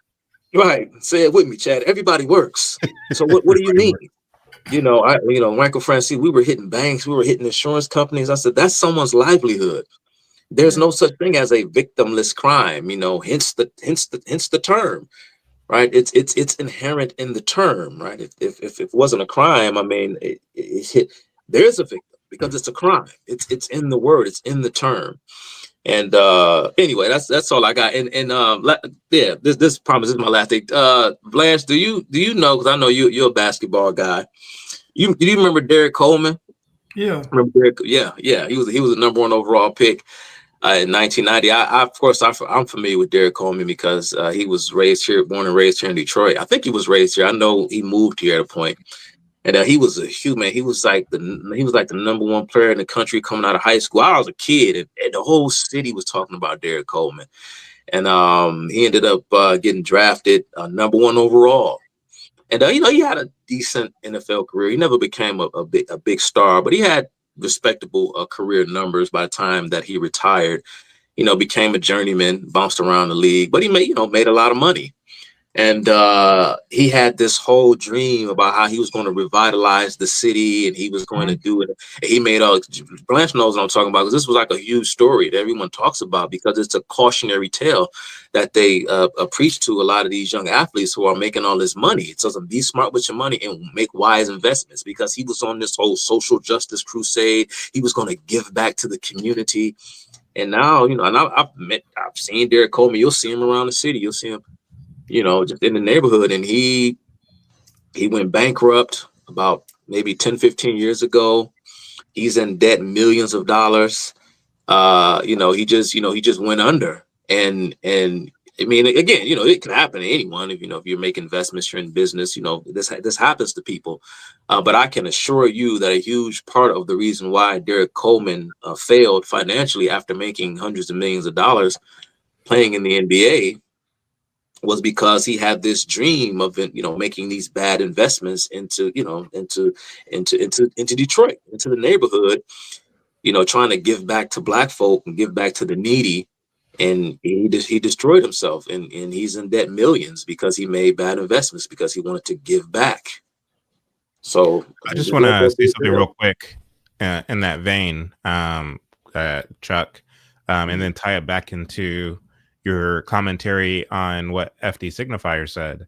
The reason why he was going after Killer Mike in that clip was because, and the reason why he used Killer Mike as an example, to say that, just because one of us is a millionaire, that doesn't mean that all of us are going to be a millionaire under capitalism, is because he's saying that what Killer Mike is doing is in vain. Namely, the fact that Killer Mike has several businesses that he owns that employs Black people. Also, that, Killer Mike is constantly making investments and trying to raise property value in certain Atlanta neighborhoods. And he's always teaching financial literacy. And so what FD Signifier is saying is that all of those things are in vain. And he's saying what I do is I try to convince people to collectivize and to start unions and all these things, as if that somehow is going to be better. And so I actually commend Killer Mike for his efforts, because the fact is, when it comes to financial literacy, it's not just a Black problem. A lot of folks don't have financial literacy. It's just something that's not taught in the home, nor is it taught in the schools. In most Americans, I believe, are living paycheck to paycheck. We live in a very, high commodity, materialistic society, where we're easily swayed by branding and by marketing. I mean, marketing is a business for a reason. And of course, some folks might hear what I'm saying and think that I'm kind of, along these lines or speaking along these lines of a Marxist ideology, because they are always touting against, materialism and all the things. But the reality of it is, I'm speaking from the perspective of a Christ follower, of somebody who believes in biblical Christianity. And the fact is, we are called to be good stewards of what we have, whether it be money or any other kind of possessions or situations or circumstances or whatever the case may be. We're called to be good stewards of, and too, like when it comes to this whole prospect of giving back to the community, of course, this is Marxist or socialist rhetoric that people are touting. And truth be told, I have no problem with somebody taking a portion of what they've earned and investing it somehow, or helping the poor, or whatever the case may be. That's your money and you're free to do that.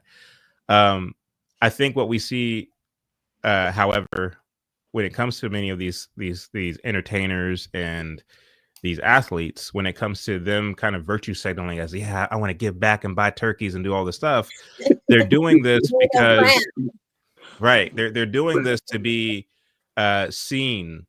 They have a legitimate fear of man, right? And the Bible talks about, or against rather, this fear of man. And so they understand that to the extent that they are made to look like a good comrade, they will be in the good graces of the Black community. That's what they're doing. That's all they're doing whenever they speak this way. The Bible talks about not letting your left hand know what your right hand is doing. And so there is virtue in being the kind of boots on the ground and meeting a need. There's virtue in that. I would much rather have that than having this kind of political, quote unquote, solution to all of our problems. So I'm not against, to use her rhetoric, giving back to the community per se. What I am, however, am against is this kind of utility of that rhetoric for a Marxist end, for a Marxist means. And so when you get people like FD Signifier, who are these ultra Marxists, who are critiquing the likes of Killer Mike, who I believe is actually, he's actually moving in the right direction in a way. Of course, I don't condone or celebrate everything that he says or whatever the case may be, but giving honor to whom honor is due, the fact that he is trying to educate people in the way of financial literacy, I think that's commendable. And I mean, to use the old crabs in a barrel or crabs in a bucket analogy, what FD Signifier is doing in that clip, in my opinion, is akin to the crabs in the barrel. Like, you claim that you want liberation, that you want freedom and all the things, but here you go again, sabotaging and undermining the only practical means by which to get that liberty, at least, financial liberty, that you can get by taking advantage of or seizing the opportunities that are afforded to you in this country. I mean, America is, I think it possesses only 4% of the entire world's population. And so it really kind of is a miracle if you were born here. Why not take advantage of those opportunities? Why just sit around and complain all day? You know what I mean? FD Signifier has, I think, 2 million subscribers on his YouTube channel. And what you saw in that snippet is literally all he does. He loves capitalism. He is such a phony. You mean you're making money? Stop. I hate the bashing of the thing that you're actually using to support your life. It's like, it's good for you. It's the typical leftist. It's good for you, but it's terrible for everybody else. You just want to sit in your ivory tower. 2 million subscribers. I don't know what kind of money that pulls in, but I know it ain't a little bit. I mean, you're doing pretty good. About 10 to 20. Yeah, about 10 to 20% of those 2 million 2 million followers. So, somebody mentioned MC Hammer went broke. Why he went broke? The truth behind MC Hammer is MC Hammer wasn't. That's a myth. He didn't go broke paying people. He wasn't paying anybody. People complain about it. You can look at YouTube right now. They complain about not getting paid. Hammer was not paying people. I don't know where Hammer's money went, but it didn't go from helping Black people. Maybe he owed somebody some money. I don't know, but there's plenty of people complaining about how Hammer was not paying them. How they had to pay for their own wardrobe. They had to pay to travel, all kind of stuff. So that is a myth about MC Hammer. It's just one of those Robin Hood stories to try to make him seem like he went broke in a noble way. He went broke the bliggity way. Blowing money fast on something foolish, like they all do. It's the same story. Somebody mentioned, I'm sorry, somebody mentioned in the comments about Black folks feeling guilty. Here it is. It's almost like wealthy Black folks feel guilty for being wealthy, so they must prove that they haven't forgotten where they come from. And to me, that comes from being wealthy and financially successful isn't tied to being Black. What's tied to being Black is being impoverished, being from the hood, having to struggle, get it out the mud. All that's Black. Being wealthy and living a good life, that ain't Black. That's Uncle Tom sellout territory right there. let me respond to that real quickly, Quisha, because what you just said, Blanche, is 100% spot on, and it goes back to what I was saying earlier about the proletarianization of blacks in America. Because think about it, once upon a time in this country, when it came to the so-called black image, at least in the public eye, you had your ministers and so on and so forth, but when you look at just the celebrity class of Black America, you had the likes of Nat King Cole. You had all of these individuals who were the quintessential American, right? Nat King Cole himself, whenever he was asked about the rock and roll and all the things, he said, "I'm not a rock and roll artist. That's not something that I do." But when it came to proletarianizing Black America, I mean, who was another one? The baseball player, Jackie Robinson, right? So you had these men who were the quintessential American in terms of they're doing something. They have a skill, they have a talent. They are putting their best foot forward, and they are getting a lot of admiration for it. There was a effort to proletarianize even them. Jackie Robinson would succumb to this effort. He ended up endorsing the March on Washington, going so far as to even donate money to it, and Nat King Cole would go on to do the same. Unfortunately, there was an event that took place in, I think, Alabama, where he was performing, and some so-called Klansmen rushed the stage and apparently tried to beat him up. And to me, like when I researched this incident, it had communist hands all over it. Go figure. But after the incident, it was national news, and Roy Wilkins, who was then the leader of the NAACP, wrote a letter to Nat King Cole saying, this is why you need to join our movement. This is why you need to join the NAACP, because Roy Wilkins was constantly trying to get Nat King Cole to join the NAACP up until this point, and Cole wasn't interested at all. So ultimately, he ended up taking out a lifetime membership of the NAACP, and the rest is history. And so you go from this kind of clean-cut image of the Black American celebrity to what we have now. So again, they effectively proletarianized every aspect of so-called Black representation in America. The 20th century is a very interesting thing to research and to study, specifically as it relates to proletarianizing Black Americans. And it wasn't, I mean, anyway. No, and so Nat King Cole didn't think that was a setup. He fell for it.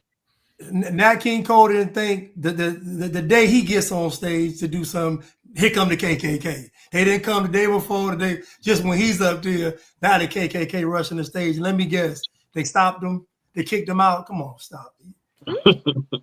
He fell for that. Yeah, exactly. The police actually were able to apprehend them very quickly, enough to where like little to no damage was done at all to Cole. And not only that, there were white people, and there were more white people in the audience than Black, who paid their hard-earned cash to come see Nat King Cole perform in Alabama, of all places. Come on. And so again, it's about what you said, I think almost a year ago, if not more, Blanche, of creating moments. This is how they succeed in galvanizing the masses. Create moments. If you can create the moment and you can embed it in the historical record, and you can mythologize it, and you can basically repackage it and retell the story again and again and again into the future, you'll continually have, because you're building the iconography, right? You're building the symbolism that will constantly anchor people to a certain ideology. And that's exactly what they were doing with these moments. I mean, the civil rights, the March on Washington, people don't know that they were trying to do a March on Washington since the 1930s. 40s, 30s, 40s, yeah. And, and they were finally able to do, I mean, they did do kind of minor things prior to the 1963 March on Washington, which was about what? Jobs and freedom or something like that. I forget the actual formal name of it. But that was a moment, that I have a dream speech. It's your children, if they go to public school and private school in many cases, listen to that speech every year. Once again, to anchor you to a certain ideology.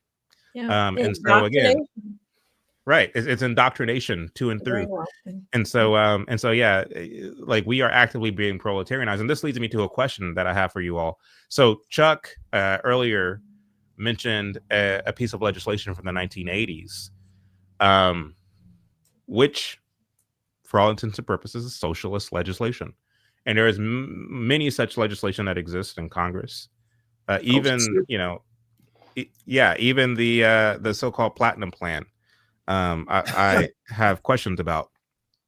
And so my question is because it was the 70s, Chad. It was 77 when it was passed. Well, But go ahead. There you go. So, I mean, my question for you all is, given the fact that the 20th century was what the 20th century was, and you had all this legislation that came off the back of it that continues to be passed to this very day, legislation that was even passed under certain so-called Republican regimes, is it still safe to say that America is a so-called capitalist country? Which, I mean, I don't need to tell you all that capitalist is a word I reject. I like the term free market better, but is it safe to say that America is still a free market country, given the fact that all of these socialist laws exist that were passed not under the guise of socialism, not even under the guise of Marxism, but rather under the guise of equity and equality and progress and all the things? Is it safe to say yet and still that America is a Marxist country, or is that even a fair country or question to ask, because of the reality of the fact that you'll never really have an absolute socialist country, nor will you ever have an absolute free market country? But, you know, we say things like, oh, America is a capitalist country. I mean, I think that was even said by one of you up here tonight. Is that safe to say, given the fact that these laws are on the books? I would say we're mixed. Like, I think we're mixed. It's a mix. Yeah. I don't think that we are fully capitalist. I think we are fully free market. I think we once were. I think in the beginning, I know people would disagree with that. People will say, no, it was capitalist because it was slavery.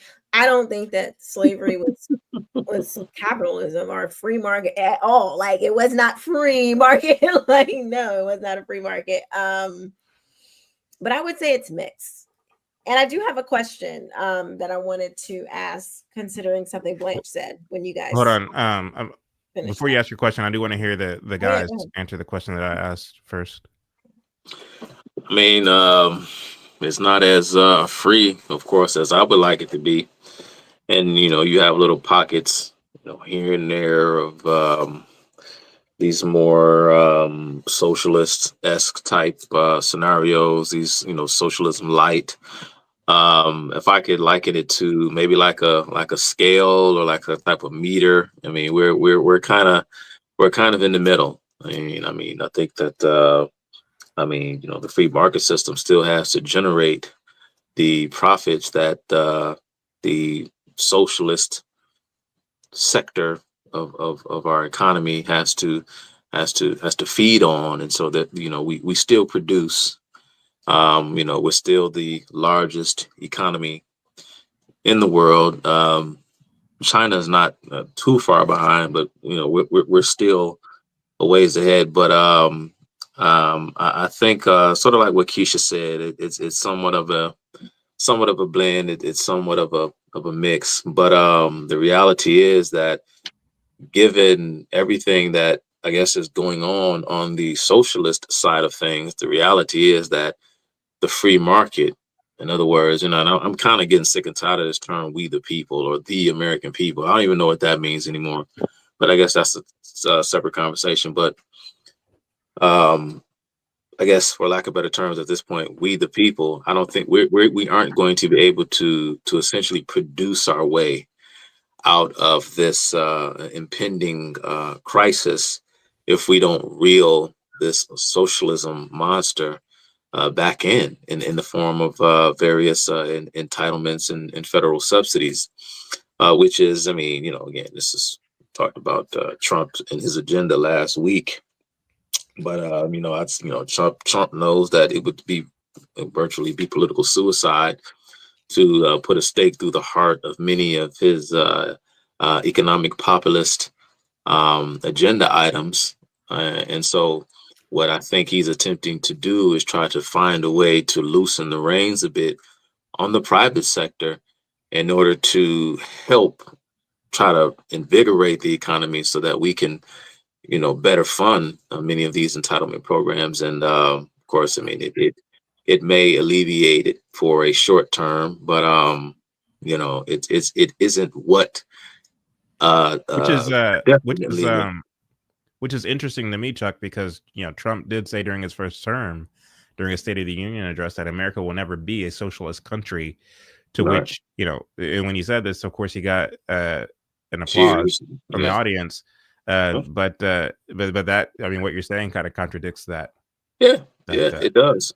It does. And then I think his thing is, well, we can just, we can meet we can fund it if we can meet the government need for reallocation, then maybe we can, again, ease the tension a bit and keep this thing going for another few decades and until the bubble finally bursts, perhaps, depending on what we do after President Trump is long gone. But I don't at some point, we as a society, we the people are going to have to wake up and realize what's actually happening. But I think the spirit is so broken, and our values have corroded so much so to the point where we need a kind of renaissance to get us back to where we were. I don't know what will be the catalyst for such an event, but I don't know, man. I'm watching everything unfold just like everyone else. I mean, we shall see, but there's still some free market element left, but the other side is really swallowing us up here. So, well, the other side is swallowing us up, but too, a lot of so-called conservatives and Republicans reinforce or validate much of what the socialists are doing simply because they don't recognize it as socialism. Yeah, and I didn't mean like other side as in like the other party, or I meant just like I like the analogy I used. If I could say free market on one side, right, and more and not people use this term. I mean, I know Blanche wants to get in here. People use this term like socialism or this type of ism, and I like the term that Hayek used in the early 20th century. Because, of course, Hayek, he criticized both communism and fascism. And of course, he warned the Allied forces he warned against them not importing these ideas of a lot of these, German, those of what they call the German school of economics versus, say, like his school, the Austrian school of economics, or the English school of economics. In other words, Hayek said it isn't so much about liberal, conservative, Republican, Democrat, or fascist, communist, and so on. He used the term a planned economy or a planned society, right? He said that what he saw in Great Britain, ironically, after World War II, was an embrace, right? Great Britain became even more socialist after the Second World War. The United States became even more socialist after the Second World War, and Hayek warned against that. And he said that, you call it whatever you want to call it. He called it a planned economy. And this essentially, I mean, is what we got going on here in the United States, right? Planned economics, and that's a very loaded term, and I won't unpack it because I know Blanche wants to get in, but and they're trying to internationalize it as well. So planned society. I mean, I think that America is, I would say it's a mixture And I would say that we are still allowed to participate on either side, either the free market side or the socialist side. We're not actually tied into either part. I kind of liken it to America, the free market portion being like the NBA and the socialist portion being like the WNBA, where the NBA subsidizes the WNBA, but the WNBA makes the most noise as far as they cry the most. Now they want to go on strike. Like they aren't actually producing anything. They aren't actually producing anything, but they have the loudest voice and they have the most people wanting them to succeed. And so their demands are a lot higher. They want more money for doing nothing. They want more recognition for having a terrible product. And so it's kind of like, even though people know it's a crappy league, they still want to see it succeed. And it's the same way in America. Even though we have this free market, we still have this tendency to want to see people that we feel are disenfranchised want to succeed. I'm just under the school of thought that if you can't do it on your own, you shouldn't expect it. And I think that most of these people out here are under the delusion that somebody owes them something. I don't know where that came from. Maybe it's from the propaganda and programming, but nobody owes anybody anything. Not because your ancestors were enslaved, nor because you were a certain color. Nobody. I watch stuff all the time on social media where people have like no limbs and they're like a chef with no arms, no legs, an artist. Like they just do all these amazing things with the biggest handicap. So I don't know. I just think that the country does have two economies, but I don't know. I think that people are still able to choose now, and maybe in 50 years, it's probably going to be majority socialists. It's probably going to be majority, what we hate, just because it's just look where it's going. Even if we try to fight it, this next generation is cooked, and then their children really going to be cooked. They just don't have the fortitude. They're already entitled. They grew up in the socialist era where they feel like they deserve. They grew up under all this nonsense. So I don't know. Hopefully we can stave it off as long as possible, but looking kind of grim. I'm with Chuck when he says we the people. What does it even mean? I talk to people every day, and people are just more dumber than ever. And like it's getting dumber and dumber as the days go on. All this information with Google, and you would think if you got Google, you got Google and you got AI. Just dumb.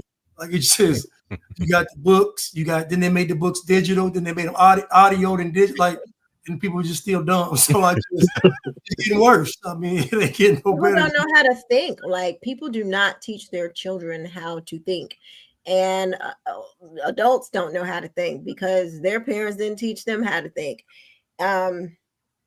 Y'all know why? Public schooling.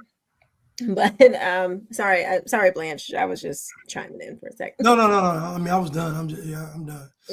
I do want to ask. You were I forget. I think it was you, Blanche. You said we're talking about the virtue signaling, or maybe it was Chad. Buy the turkeys. Buy the Nino Brown, doing the Nino Brown.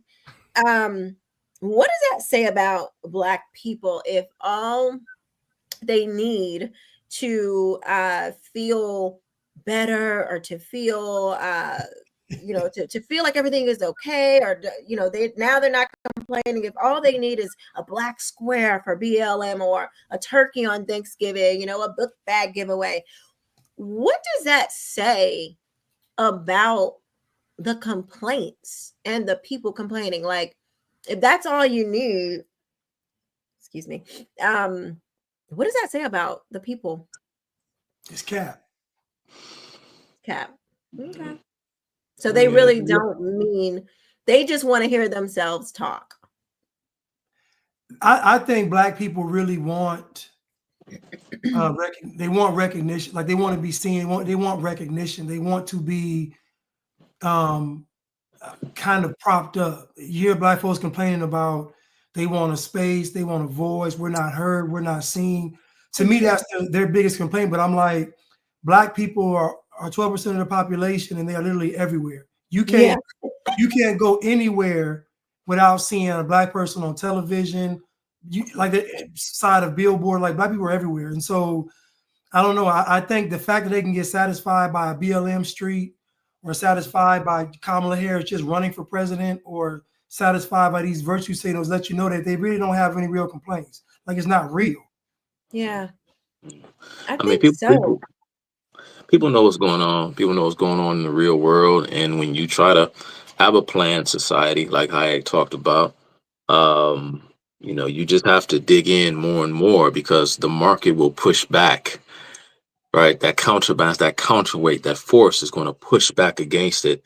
And there's going to be this constant tug and pull between the two. For example, when you try all of these wealth and income, these redistributive measures, then people will simply find ways to avoid such punitive measures, because that's just, I don't know, just people were, surprise, surprise, this is how people are. They earn things, and the things that they earn, they don't want them taken.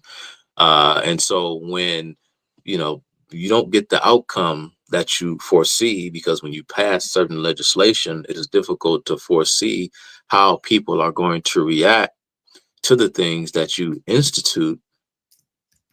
What they then try to do, Quisha, and this speaks to your point, is when it comes to, I don't think they want to blame it on white people or rich people or, a bourgeois, black folks or whatever, since they still can't, because you still need that cooperation, right, within the private sector. That's how it works. And when they didn't get the outcomes that they thought that they would get, then they sought to, what I define as, rearranging or reforming one's disposition. And so I need to change the way you see those quote unquote, the black folks on the other side. And so let's try to, it's like the old Kenneth B. Clark study. Let's try to find a way to make black folks feel good about their culture.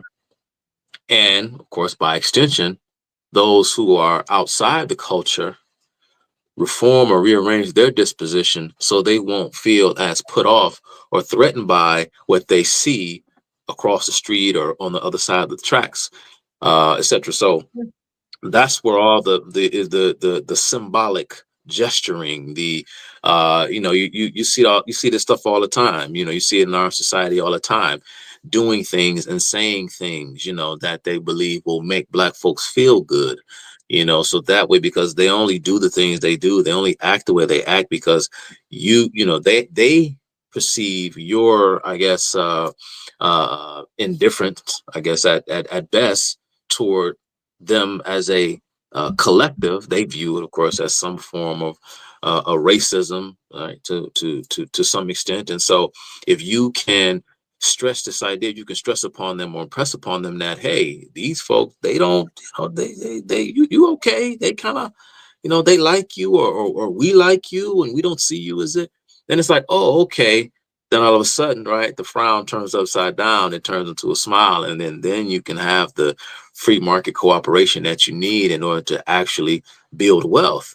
Instead of you can't force it, but for what, do whatever it is that you need to do, and within whatever capacity that you operate in, if you feel as though it's your calling or your duty to do so.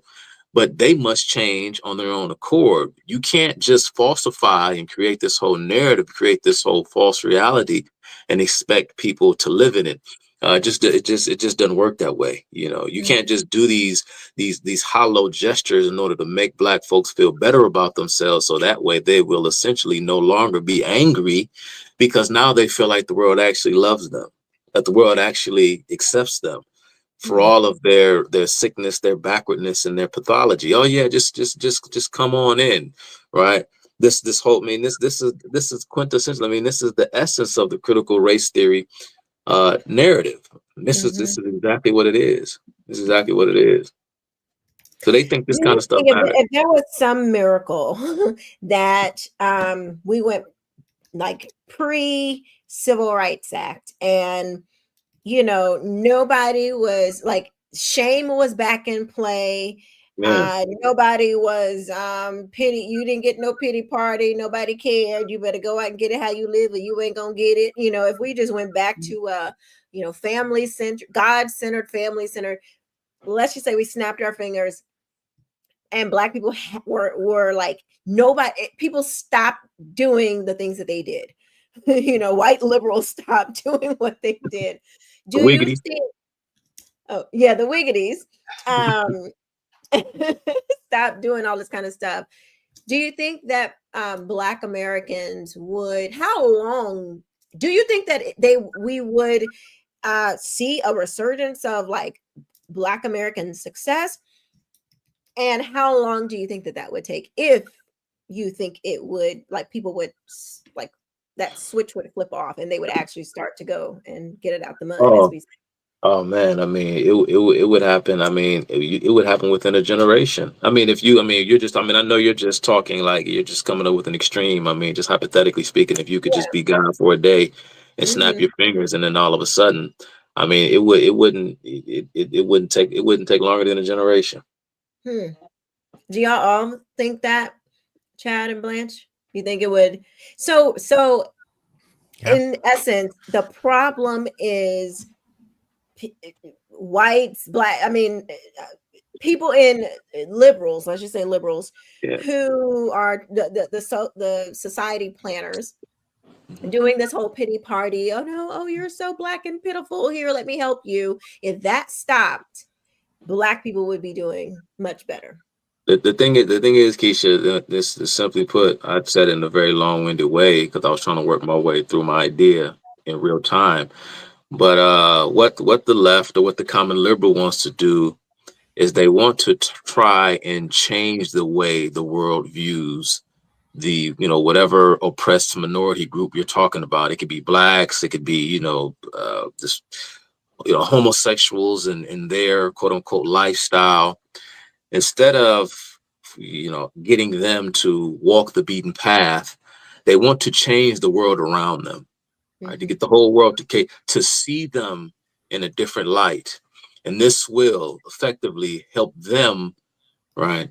Because then, right, we can, and so that's where the fault comes in. That's what I mean when I say to change the disposition of the world, to help them, as opposed to getting them to walk the beaten path, and it doesn't work. Yep. Everybody, Blanche, you agree? I know it's a tough. It's a tough. It's tough because I will say this. I think that a lot of the battery that's placed in Black people's back comes from liberals. It comes from them, signing off on the narrative. So if that's gone, I think it probably gets replaced with just more of people like Umar Johnson, Tariq. I think more of those, FD Signifier, like, to me, more of those will try to fill that void. But I would also say that they don't have the same impact as liberals do. Right. So I think you probably see a huge shift in the Black community for it probably kind of be maybe split. I don't know, maybe 50-50, where 50% like, we moving this way, 50% say moving that way, versus what it is now, 95% versus 5%. It's possible, but I will say that liberals have a lot to do with this because they come in and it just takes, I said it today, you could have all kind of, like, let's say Chuck, for instance, Chuck could, do 14 videos in a row, well-researched, documented, and it just takes one liberal to say, y'all still oppressed. And it just all gets erased. And so it's sad. It's sad that it's like that, but they do have a lot of influence in the Black community. And it's just because they just echo, it's almost like a reverse type of racism where Black folks look for that kind of approval to validate their situation. So if Cutting Through the Culture is saying it, it's kind of maybe, but if the white liberal comes in and says, well, you know what, I'm white, and I'm a liberal, and you guys are oppressed, it kind of like, okay, see, even she's saying it. So I don't know. We have a lot of issues, I don't know. Like this, when Blanche talks about, in a lot of his content, when Blanche talks about how They want to, the proverbial they, and I know what he means when he says that. He says they want to make the world black. And so this is the sort of like the liberal position, and this is what Blanchard means from a metaphorical standpoint. It's like, don't worry, Black folks, you keep doing what you're doing. The world will just change. Don't worry, we need to change, but not you. I mention this book often, and people mention it a lot. It was talked about as a major factor on the minds of the Supreme Court justices that decided on the Brown v. Board of Education decision. And that's the book by the famous Swedish economist Gunnar Myrdal. It was released in the year 1944, called The American Dilemma.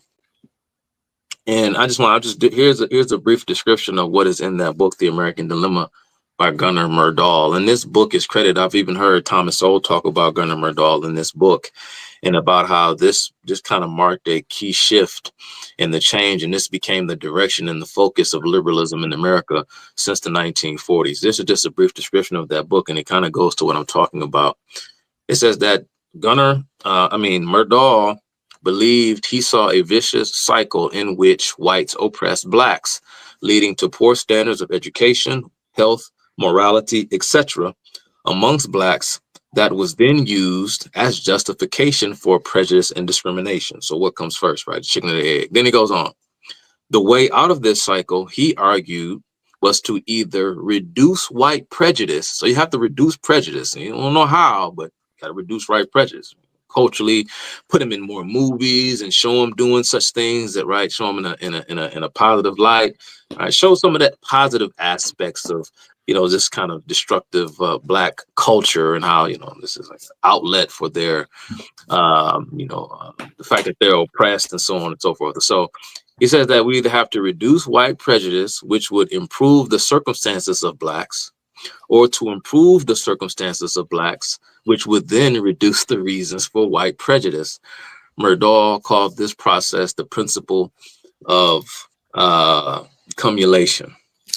So you have to reduce white prejudice in order to increase in order to improve Black circumstances, or you improve Black circumstances, i.e., you do so through the process of government, so that they can improve their circumstances and then look better in the eyes of white folks. And then that's how you reduce white prejudice. And so they kind of feed off one another, and it kind of works toward this greater good. And that's what he called the principle of cumulation.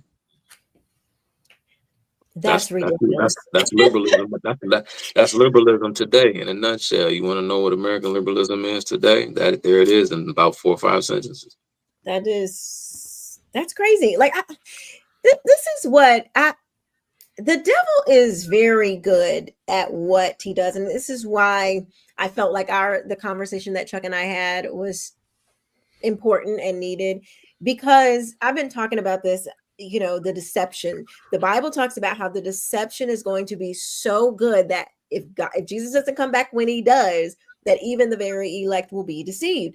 And it's the deception of it all. Like, I don't understand how you can go to college and you can learn all this stuff, and you can literally sit up there and then, they tell you that, like that guy, like this guy. Oh, well, the more racist somebody is, even if you don't know this person, they have no interaction with your life. If they're white and racist, then you're somehow going to be put down. You're inferior, and it's going to literally affect you because you're Black. I don't understand how you make that make sense. I don't get it. I don't understand. But I just sent Chad this meme that I think sums up what we said. Did you get it, Chad? I just now got it as you were saying that. So let me see if I can't pull it up. Hold on. I have a statement I want to read from the comments. Okay. Go ahead. Gizmo the Goon said Thomas Sowell never deals with the fact that chattel slavery itself has enriched America and the British economy beyond measure. Anyone who thinks that a debt is not owed hates the truth. What do y'all think about What Gizmo Lagoon just said. Well, Gizmo the loon, Gizmo the buffoon. Listen, man. Well, okay, Keisha, you go ahead. You handle my light work. You can go ahead. Okay. All right. So Thomas Sowell never deals with the fact that chattel slavery itself has enriched America and the British economy beyond measure. And anyone who thinks that a debt is not owed hates the truth. Okay. Well, there's so much in that, Gizmo. Chattel slavery. Okay, first of all, you have to understand that America didn't like, what percentage of America do you think owned slaves? Like, America was not like most slaves didn't even come to America. Right. I'm not a person that says that a debt wasn't owed. I'm not going to sit here and say that today that it's something that we should be, fighting for. For several reasons. Because a lot of people did get some of those promises, and now we've moved so far from that. How would you figure out who to give what and not redistribute wealth? Because my ancestors, yes, they have been here for a long time, slaves, but I don't know, like, did Chads, did Blanche, did Chuck? We don't, like, how are we gonna figure that out? You can't just do it by skin color. You would have, like, that is a lot that would go into that.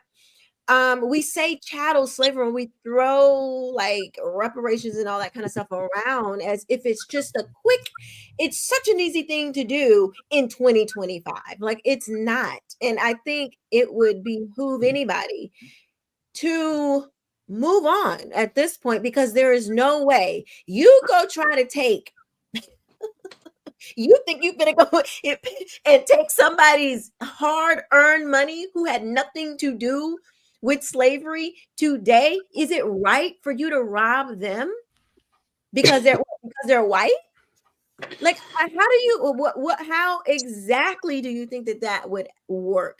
You want the government to literally go rob people in 2025 to go pay for something that happened in 1775. I don't know, whatever. Like that, come on. Like, let's think about it in your own life. Let's say you had an ancestor that shot somebody. Let's say you had an ancestor, God forbid, that killed someone. And they killed them 200 years ago. They hunted you down and say, yo, great, great, great, great, great granddaddy killed my uncle. I want you to pay for what he did. You finna do that? Are you about to go and do that? That's what I want to know. Well, real quick before you go, Chuck, because like I know you got a hard stop at 10, but I did want to, I mean, in keeping with the title of tonight's show, I did want to play this clip real quick and get your response, because it goes hand in hand with this person's comment. This, I believe, is a purveyor of exactly the kind of thinking that we saw in that comment. Here's what that looks like. Nothing has happened to black folk by accident. Everything that's happened to you has been systematically programmed through what I call social engineering. You are a victim of historical social engineering. We've got two major problems in America. One problem is that maldistribution of wealth and resources I told you about that's in South African America, where whites own and control everything. That's your number one problem. The second problem we're going to talk about this morning is the inappropriate behavior pattern of black folk.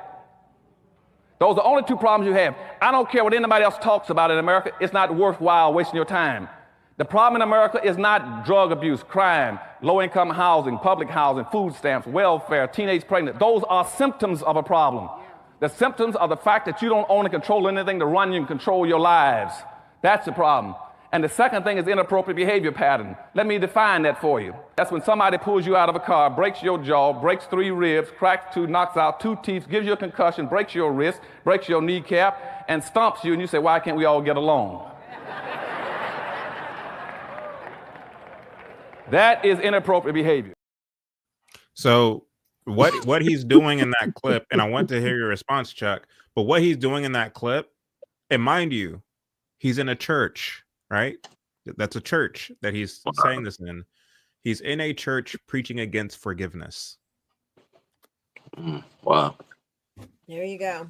There you go. That's exactly. And so for that person to say that, you know, we are irresponsible, whatever, however they put it, for not acknowledging that a debt is owed. How about the fact that we are born again believers who believe that, you know, bad things happen to all people, you know, everybody's ancestors. So what are you going to do? Are you going to cry about it and kind of walk around with this disposition of unforgiveness? That's not what we're going to do as people who claim to be believers in Christ. Anyway. And the Bible tells us also not to always be looking back. God tells us, like, stop looking to the past. You need to be looking forward, because there is nothing you can do looking at the past. What you gonna do? You can't change it. There is nothing you can do about sitting here, you know, just beating your head against the wall over the past. Like, it's not healthy. It's not healthy for you. I just want to show you guys this. Do you have a response, Chuck, before? Oh, I'm sorry. Yeah. Just you know, I mean, of course, it's Claud Anderson. I mean, that's his pace. I mean, that's how he speaks. He's just kind of naturally kind of a quick-witted, fast talker. But just a few things that he said. I mean, it really grinds my gears when I hear people talk about wealth distribution. Of course, wealth is distributed when you have a planned economy, a planned society. But wealth in a free market system is not distributed; it's owned. I mean, it's created by people. It's created by people who, people who produce. You know, people who create markets, and you know, people. And what actually builds wealth, and this feeds into what Gizmo, the buffoon, said on Blanche's Instagram page. I mean, you know, in the chat. Okay, yeah. I mean, certain things. I don't have the chat pulled up, but it's just certain things. I'm at that point now, man. Especially because I'm getting ready to leave soon. You know, when you hear something that's so dumb, it's just like, man, I don't even have time to, and you don't have the wherewithal or the humility to shut up long enough and even listen, because you're probably trying to argue with us as we speak.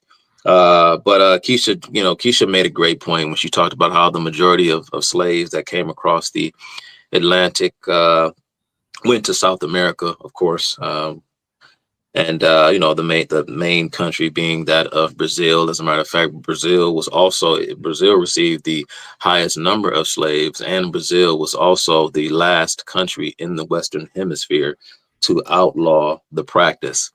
But Brazil did not become America for a very specific reason, of course, because, you know, Brazil being colonized by Portugal. And once upon a time, we here in what we call the United States today, in 13 colonies, were English transplants.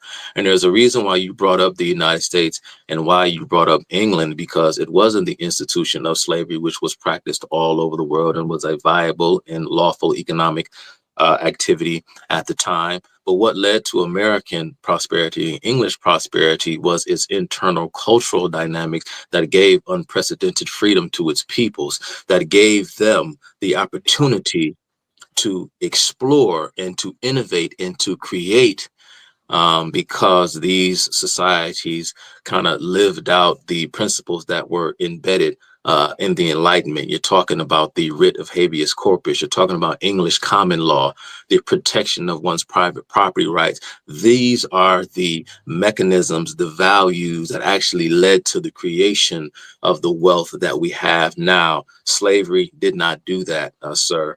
But you're so simple-minded with your Marxian analysis that you actually believe that slavery in and of itself, that slavery by itself is the reason why the United States became the global hegemon, and why Great Britain was the society, was the empire that it was at the time, when you had other competing European empires vying for that hegemony also. But Portugal, Spain, Germany, Italy, all these various countries in their empire building endeavors did not measure up to what eventually became the largest empire in the British Empire that the world had ever seen.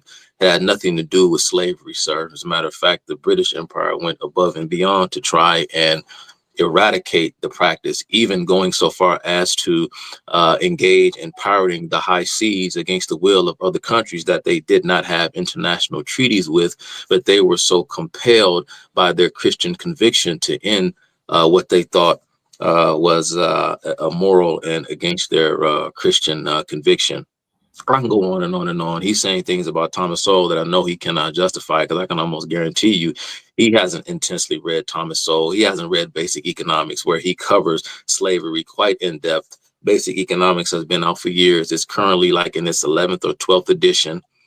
And they just re-released the latest edition, I think a few months ago, and I can guarantee you he's never read it. So it's just, I'll just leave it there. He needs an entire semester, an entire class worth of information to actually understand how wealth is built and how wealth is created. And lastly, on that Claud Anderson and what he was talking about, he says that these are the symptoms of the problem. No, Mr. Anderson, all of those things that you just outlined, those things are the cause of the problem, sir. The problem. Those are the causes of the problem. So, that's all I can say about that. You know what I'm saying? I'll put Claud Anderson in the same category as Gizmo the buffoon. They need to have their brain scrubbed. Simple as that. And they need to be re-educated. You know what I mean? But not in the Marxist way, because I'm not a mean guy. But that's that, man. But I gotta go, y'all. Y'all finish rocking out, man. I gotta get to bed early tonight. All right, y'all. See ya. I just want to put this up real quick. I just want to say one thing in response. Go ahead. Oh, go ahead. You can put it up. I don't know why it's right in the middle, but y'all this is funny.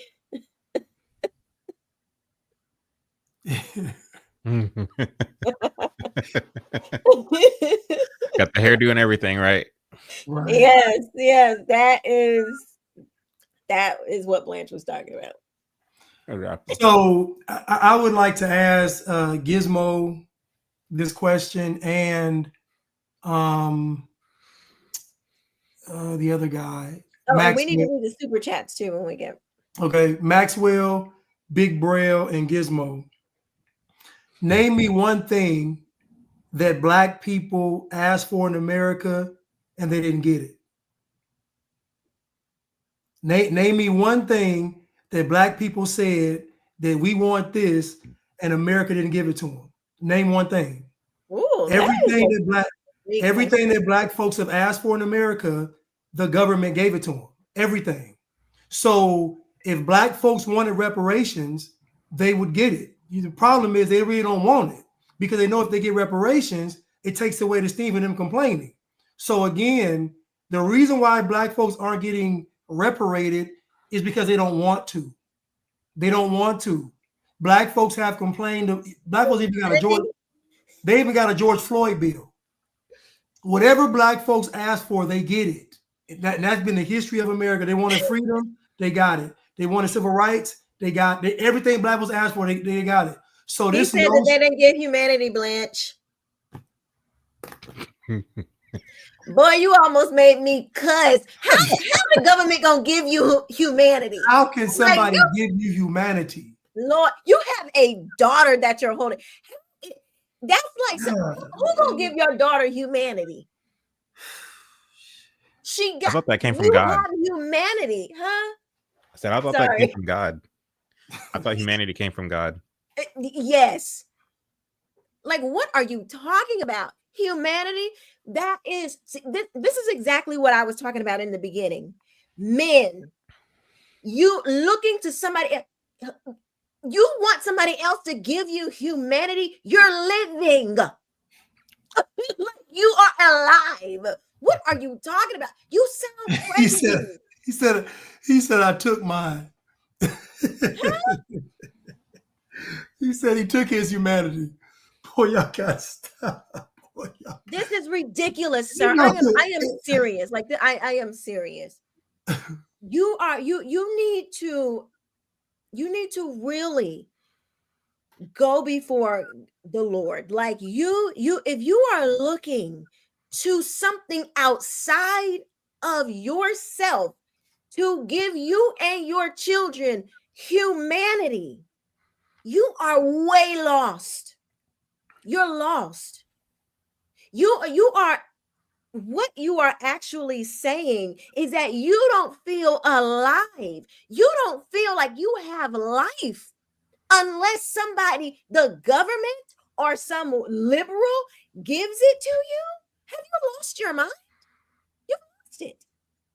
You didn't have to take it. You see, you on the wrong track already, thinking that you need to take your humanity. You had it already. This is just like the same thing of, oh, I'm oppressed. No, you can't, you're not oppressed. You have your freedom already. And you are looking, you're trying to go and get something that you already have. You are lost, sir. If you think that you need to, somebody is going to give your daughter, she will be looking for the rest of her life. What you are trying, I pray to God that you don't have a son. Good God Almighty. Because if you're teaching him that he's going to grow up and be a man one day, then he needs to go and find humanity. He's going to be a pathetic man, and he will never be able to lead a family properly. My God, I cannot believe you even said that.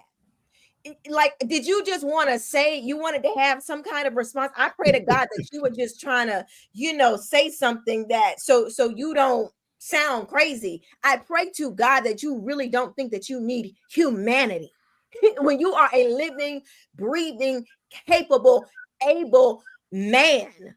Made God in the image has of God. given you already what you need to go and do what you need to do. Now, what you need to do is go do it. That's all you need. You don't need the government. You don't need, the liberals. You don't need reparations. What you need is Christ. You need to build up you need to walk out your salvation. Get on your knees and ask God to show you the way, and read your Bible so you can get off of this stuff. Lord, I cannot even believe like you just said that. That is so sad. That is sad and pathetic. I'm sorry. I'm done. That's crazy. Humanity. Wow. That is, I am shocked. That is truly indicative of where Black people are. When you think that you need somebody to give you humanity, it came with the package when you came into the earth. Like, you got that, and you were born in America. What are you talking about? Jesus Christ, Lord have mercy. This is crazy.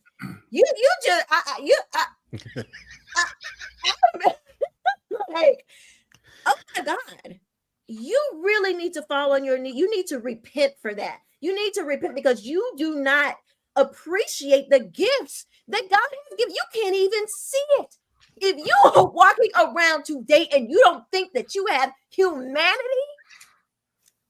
good God from Zion. Maybe I don't understand what humanity is. Maybe I don't understand what humanity is. If you are alive and you think you need humanity. I think what he means is that he doesn't believe that America as a society treats Blacks humanely. And I would venture to say that he, if you ask him for examples of this, he would probably say that, there's police brutality. There is a whole slew of other things. And this once again is in keeping with the rhetoric of MLK. In the I Have a Dream speech, where he said the Negro still is not free. And he goes on to lay out ways that he believed that Negroes can be free. And lo and behold, all of the solutions are Marxist based. And so there's a lot of people who believe that because America hasn't gone full Marxist, it's treating blacks and workers inhumanely. I think that's where he's coming from. Anyway, you got supers? Oh, supers. Haley Young, he just became a YouTube member. Thank you, Mr. Young. Thank you. Jerome B, happy Sunday and God bless. Thank you, Jerome. God bless. Cruise Missile, thank you so much for the super sticker. Thank you. Sir Tice, Black Labor / White Wealth, Powernomics, 5 levels of activity, media, politics, economics, judicial education. I sadly bought into all of Dr. Claud's nonsense only to find out that he too is a Marxist. Salute. Yeah. Yes, he is. You know, Claud Anderson told everybody to vote for Joe Biden. So he lost all credibility. He should have then. Sir Tice again. I went to one of his speeches and there was a cash giveaway of 1,000 cash. Guess who had the winning ticket? When I went to collect, they left. True story. What?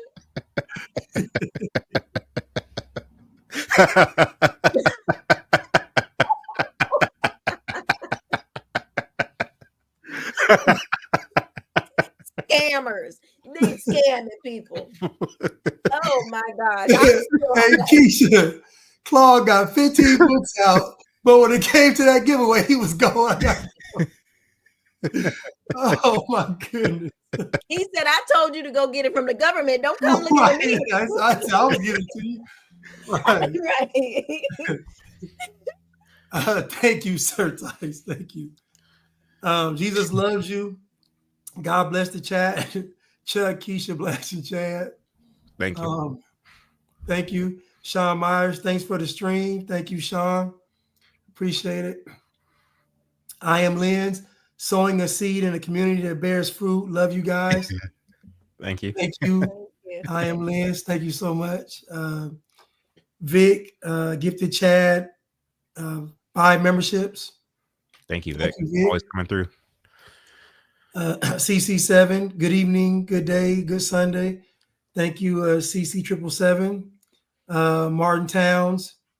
I used to think Michael Eric Dyson was the worst of the Bliggities. And here comes FD Signifier. Listen, I don't know. Gizmo the Goon might got them all beat with that one. I don't know no more. Gizmo Hey, Blanche, what's the difference between a niglet and a bliggity? Well, a bliggity is the conscious version of a niglet. So the bliggities actually are like social justice warriors. They fight for equality, you know. And then, you know, the niglet is just, I'm trying to give you a person you can see is like a little niglet. I'll find somebody to give you that. You should come out with your own He is Blanchard dictionary. Oh, yeah. A little dictionary. I would buy about 5 of them. I would definitely buy one. That's a good idea. Monique, Lord have mercy on us all. God bless you guys. Somebody said Lil Wayne is an example of a niglet. Yeah, that's a niglet. Yeah, Lil Wayne is that's definitely a niglet. CC777, thank you for the super sticker. Dion. Thank you. I've seen Claude in recent years praise capitalism. He's still a leftist, though, a double-minded one. Yeah, he is, because he believes in capitalism. He just, I don't actually know what he believes, but I know he believes in capitalism for sure. Even though I hate the term like Chad, I know he believes in it. Stephen Carter, most people lost in the wilds die of shame. What did I do wrong? How could I have gotten myself into this? And so they sit there and they die because they didn't do the one thing that would save their lives. Thinking.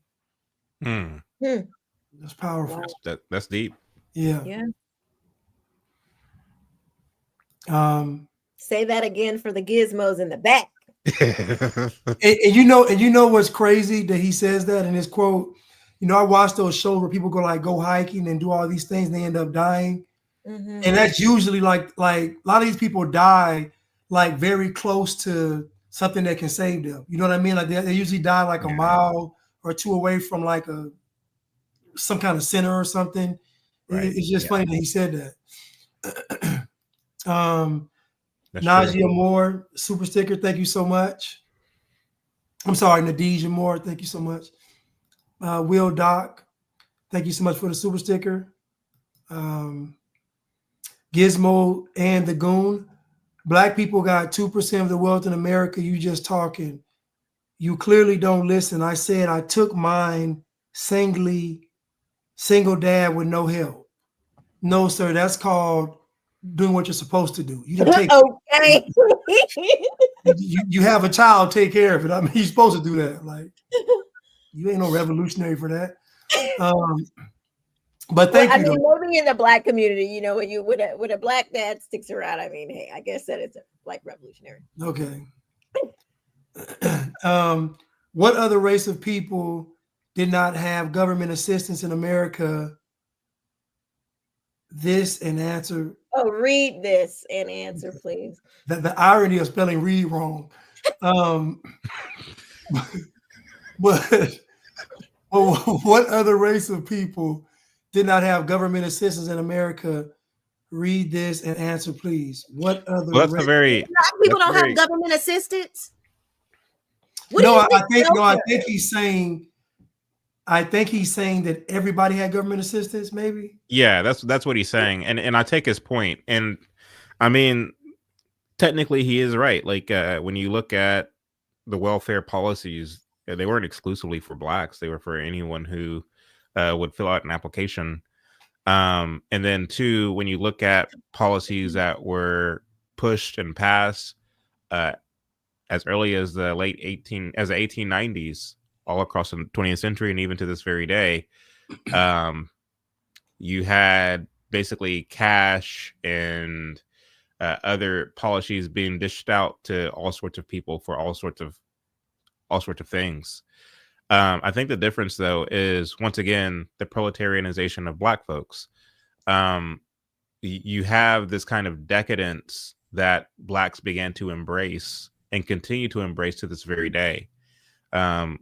I always quote this this study that was done by the Cato Institute in 2019, which asked different folks from different ethnic groups whether they favor socialism or capitalism. And Blacks were the only ethnic group in America that had a higher favorability of socialism than of capitalism. And so that kind of gives you an idea of the way Blacks see the world compared to other ethnic groups, namely that Blacks are sitting around waiting for a handout. And so the question isn't whether or not Blacks are getting assistance compared to other groups. Yes, everybody gets quote unquote assistance when they apply for it. The difference, though, is that Blacks get it and they still complain that they want more. And because of this, I think the realization should ring clear that there isn't enough that Blacks can get where they will be satisfied because of the fact that this Marxist framework, this Marxist ideology is deep rooted into the Black ethos as a result of Marxist infiltration and your so-called Black leaders.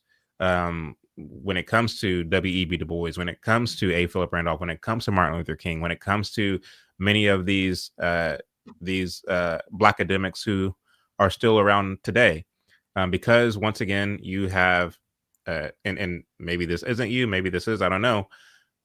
Judging by some of the comments here tonight, I would probably say that this is you, but many of us have outsourced that creativity, that figuring it out to these so-called leaders, and that's not a good thing. God has given you a mind that is capable, and just like Blanche said, the fact that you are taking care of your daughter, which is commendable, that's something that we are supposed to do. If you saw it fit to have a child, you have to take care of that child. But again, I'm not trying to come at you aggressively because I genuinely want for people to have understanding. But this notion that we have to forever shake our fist at the heavens and shake our fist at the Capitol to give us something that's not going to give you the rest, that's not going to give you the peace that you are after. And I genuinely am trying to relay to you, one man to another, that what Quisha was saying is technically true, that Christ is the only one who can give you that peace that surpasses understanding, that's greater than your circumstances. Your circumstances, in some cases, are still going to stay the same. But what God does is he gives you a new heart, gives you a new mind, gives you a new way of thinking, where you can pull it within yourself to navigate out of some of those circumstances. There are a lot of things that are beyond your control, a lot of things that are beyond all of our control. But when God gives you a new life, that better equips you to navigate those circumstances. So I'm not trying to be hostile or come at you any kind of way. I'm genuinely telling you because that's my heart, is to help people understand. If you're not willing to understand, okay. But if you are willing to understand where we're coming from, the reality of it is that we can't, whether you believe that the government is capable of treating you humanely or not, or if you believe that the government is not treating blacks humanely and that you had to take your own humanity, this notion, like that kind of rhetoric, is not unique to you. People have been saying that for a long time. I can pull up poems right now of Langston Hughes saying the exact same thing. But we have to rise above these slogans and these kind of bumper sticker talking points and realize that you're made in the image of God. He's equipped you with limbs. He's equipped you with a mind. And if you believe that, the government is treating you inhumanely, to some extent, I agree with you, but not in the way that you think. And that's a debate that can be had. But the reality of it is, you're wasting your time, you're wasting your years, if you genuinely believe that there needs to be a revolution, there needs to be something that the government does, because once you get that thing, you'll find that it's nothing but smoke and mirrors, and is not useful to you at all. Only genuine peace and joy comes from Christ alone. And one more thing I just want to say, I promise I won't be long. It sounds like he wants something just for Black people. And we do hear a lot of people say this. But people want to praise the Civil Rights Act and equality and all that kind of stuff, but then want something just for Black people. Like, you can't have both. Double-minded, unstable. Okay, I'm done. That's all I want. Okay, last super sticker or super chat. Ask G, Blacks have to project, inflate, and even invent the existing explanation of their inferiority because they refuse to examine the circumstances of their inferiority, which are based in reality. And I will say that Black people are culturally inferior. Not Black people are just innately inferior, but culturally, Black people are inferior because their culture not just works against them, but it works against the country they live in. And so I just think that what you and Chad are saying is that, for one, you can't attach yourself. If you have to pick between, do I identify with Christ or Black people, you have to pick Christ, because identifying with Black comes with a whole set of stipulations that will prevent you from being successful. And, I just think that funny how the LGBTQ community and the Asians got all y'all said nothing and said nothing. Well, here goes the difference. The difference is that, again, Black people, whatever they've asked for in America, they have gotten it. So I can't help it that you all got to cry about it and they don't. I mean, what you want me to say? But the fact still remains that if you all want it, you get it. So you're saying that these people don't do anything for it, but you don't see what they're doing as far as legislation. Just because they are in the streets crying and complaining like you all do, don't mean they aren't doing anything. These people are doing something. They have people speaking to Congress. They're doing all kind of things. You just don't see it. You don't turn on C-SPAN. You don't have the discipline to watch what's going on. But trust me, they're speaking out against these things or what they feel the grievances are. So they are doing it. They're doing it in a more civil manner.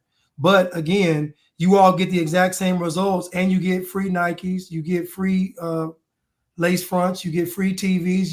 Y'all get the same results, and y'all get to get some free stuff because y'all ride and loot. So it's a myth that Black folks don't get what they want in America. Y'all do. And in 2020, you could literally have anything you wanted. It would have been given, and you didn't say reparations. You said we want gold caskets for George Floyd. So get up out my face. I don't want to hear it. Keisha's 1,000% correct, because when it was put to the table, you all said y'all had reparations on the table and y'all had get Trump out of office, and y'all chose get Trump out of office. That's what y'all picked. Y'all said we want him gone. That was the whole theme of 2020. Get him out of office. So y'all got what y'all wanted. I think that's a good place to leave it. Indeed. I don't think I can take any more tonight. It's time for me to go anyway, because I know my husband's like, okay, Miss Ma'am. But oh gosh, Gizmo, I am praying for you. I really truly am praying for you and your family. I apologize for all of that. It was very shocking for me to hear that, because it sounds, I don't think you hear yourself. You sound, and I mean this with no disrespect. It's gonna sound disrespectful, I know, but you sound very weak. You don't sound like a man. Okay. I would never, my husband would never say anything, like never. Like, I don't know any man. My daddy would never said nothing. I don't know a man. My brothers in Christ up here, Chad, Blanche, no man that I know that are strong-minded men, strong men, would ever say anything like that. And so I'm praying for you. You like, you really need to you need to go before the Lord. Like, that's the void that you're feeling. He is the only one that can feel that. God is the only one that can feel that. That's it. Whew, I gotta tell my husband about this one. That's what you do.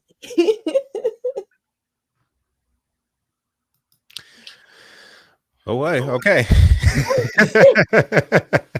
All right. Thank y'all for joining us this evening. Thank you, guys. Put in the not the chat, but the comments after this, ideas for future shows. I'd love to hear them. Please make sure to like and subscribe to not only this YouTube channel, but also Quisha, Blanche, and Chuck's YouTube channels. I'm going to put those in the description. I don't think they're in the description right now, but I'm going to put those in the description so you can find them. You see Quisha and Blanche, their Cash App handles right there. If you feel so inclined, please contribute to their efforts. You can't shame me with the Christian talk. It's gotten us nowhere. Okay, well, that's the thing. I mean, if you're looking for your reward here in this earth, then I guess you are semi-right. But then too, Jesus himself said that the world's going to hate you, that you're going to be persecuted. And so what do you mean got us nowhere? Like, where is it that you're trying to get? If you are after the riches and the utopia and all the things that Satan promised to Eve in the garden, then you're going, like, it's funny to me because, you know, every time somebody lies on God, things get worse. You know, Satan lied on God and said that, you know, God was trying to be mischievous when he said you can't eat from the tree that possesses the knowledge of good and evil. That's basically what Satan did. Mm-hmm. So, you know, you won't really die. He basically lied on God, and look at this predicament we are in as a result of believing Eve believing a lie about God. Martin Luther King lied on God on a number of occasions. and look at the state of so-called Black America pre-MLK versus post-MLK. So keep believing lies about God if you want. You're not going to get somewhere as you so wish, as you so desire. But anyway, we're just gonna wrap it up. Yeah. Thank you all. I love you all. Thank you, Tiara. All Thanks right, for being y'all. a great moderator too. Thanks, guys. Night. Bye.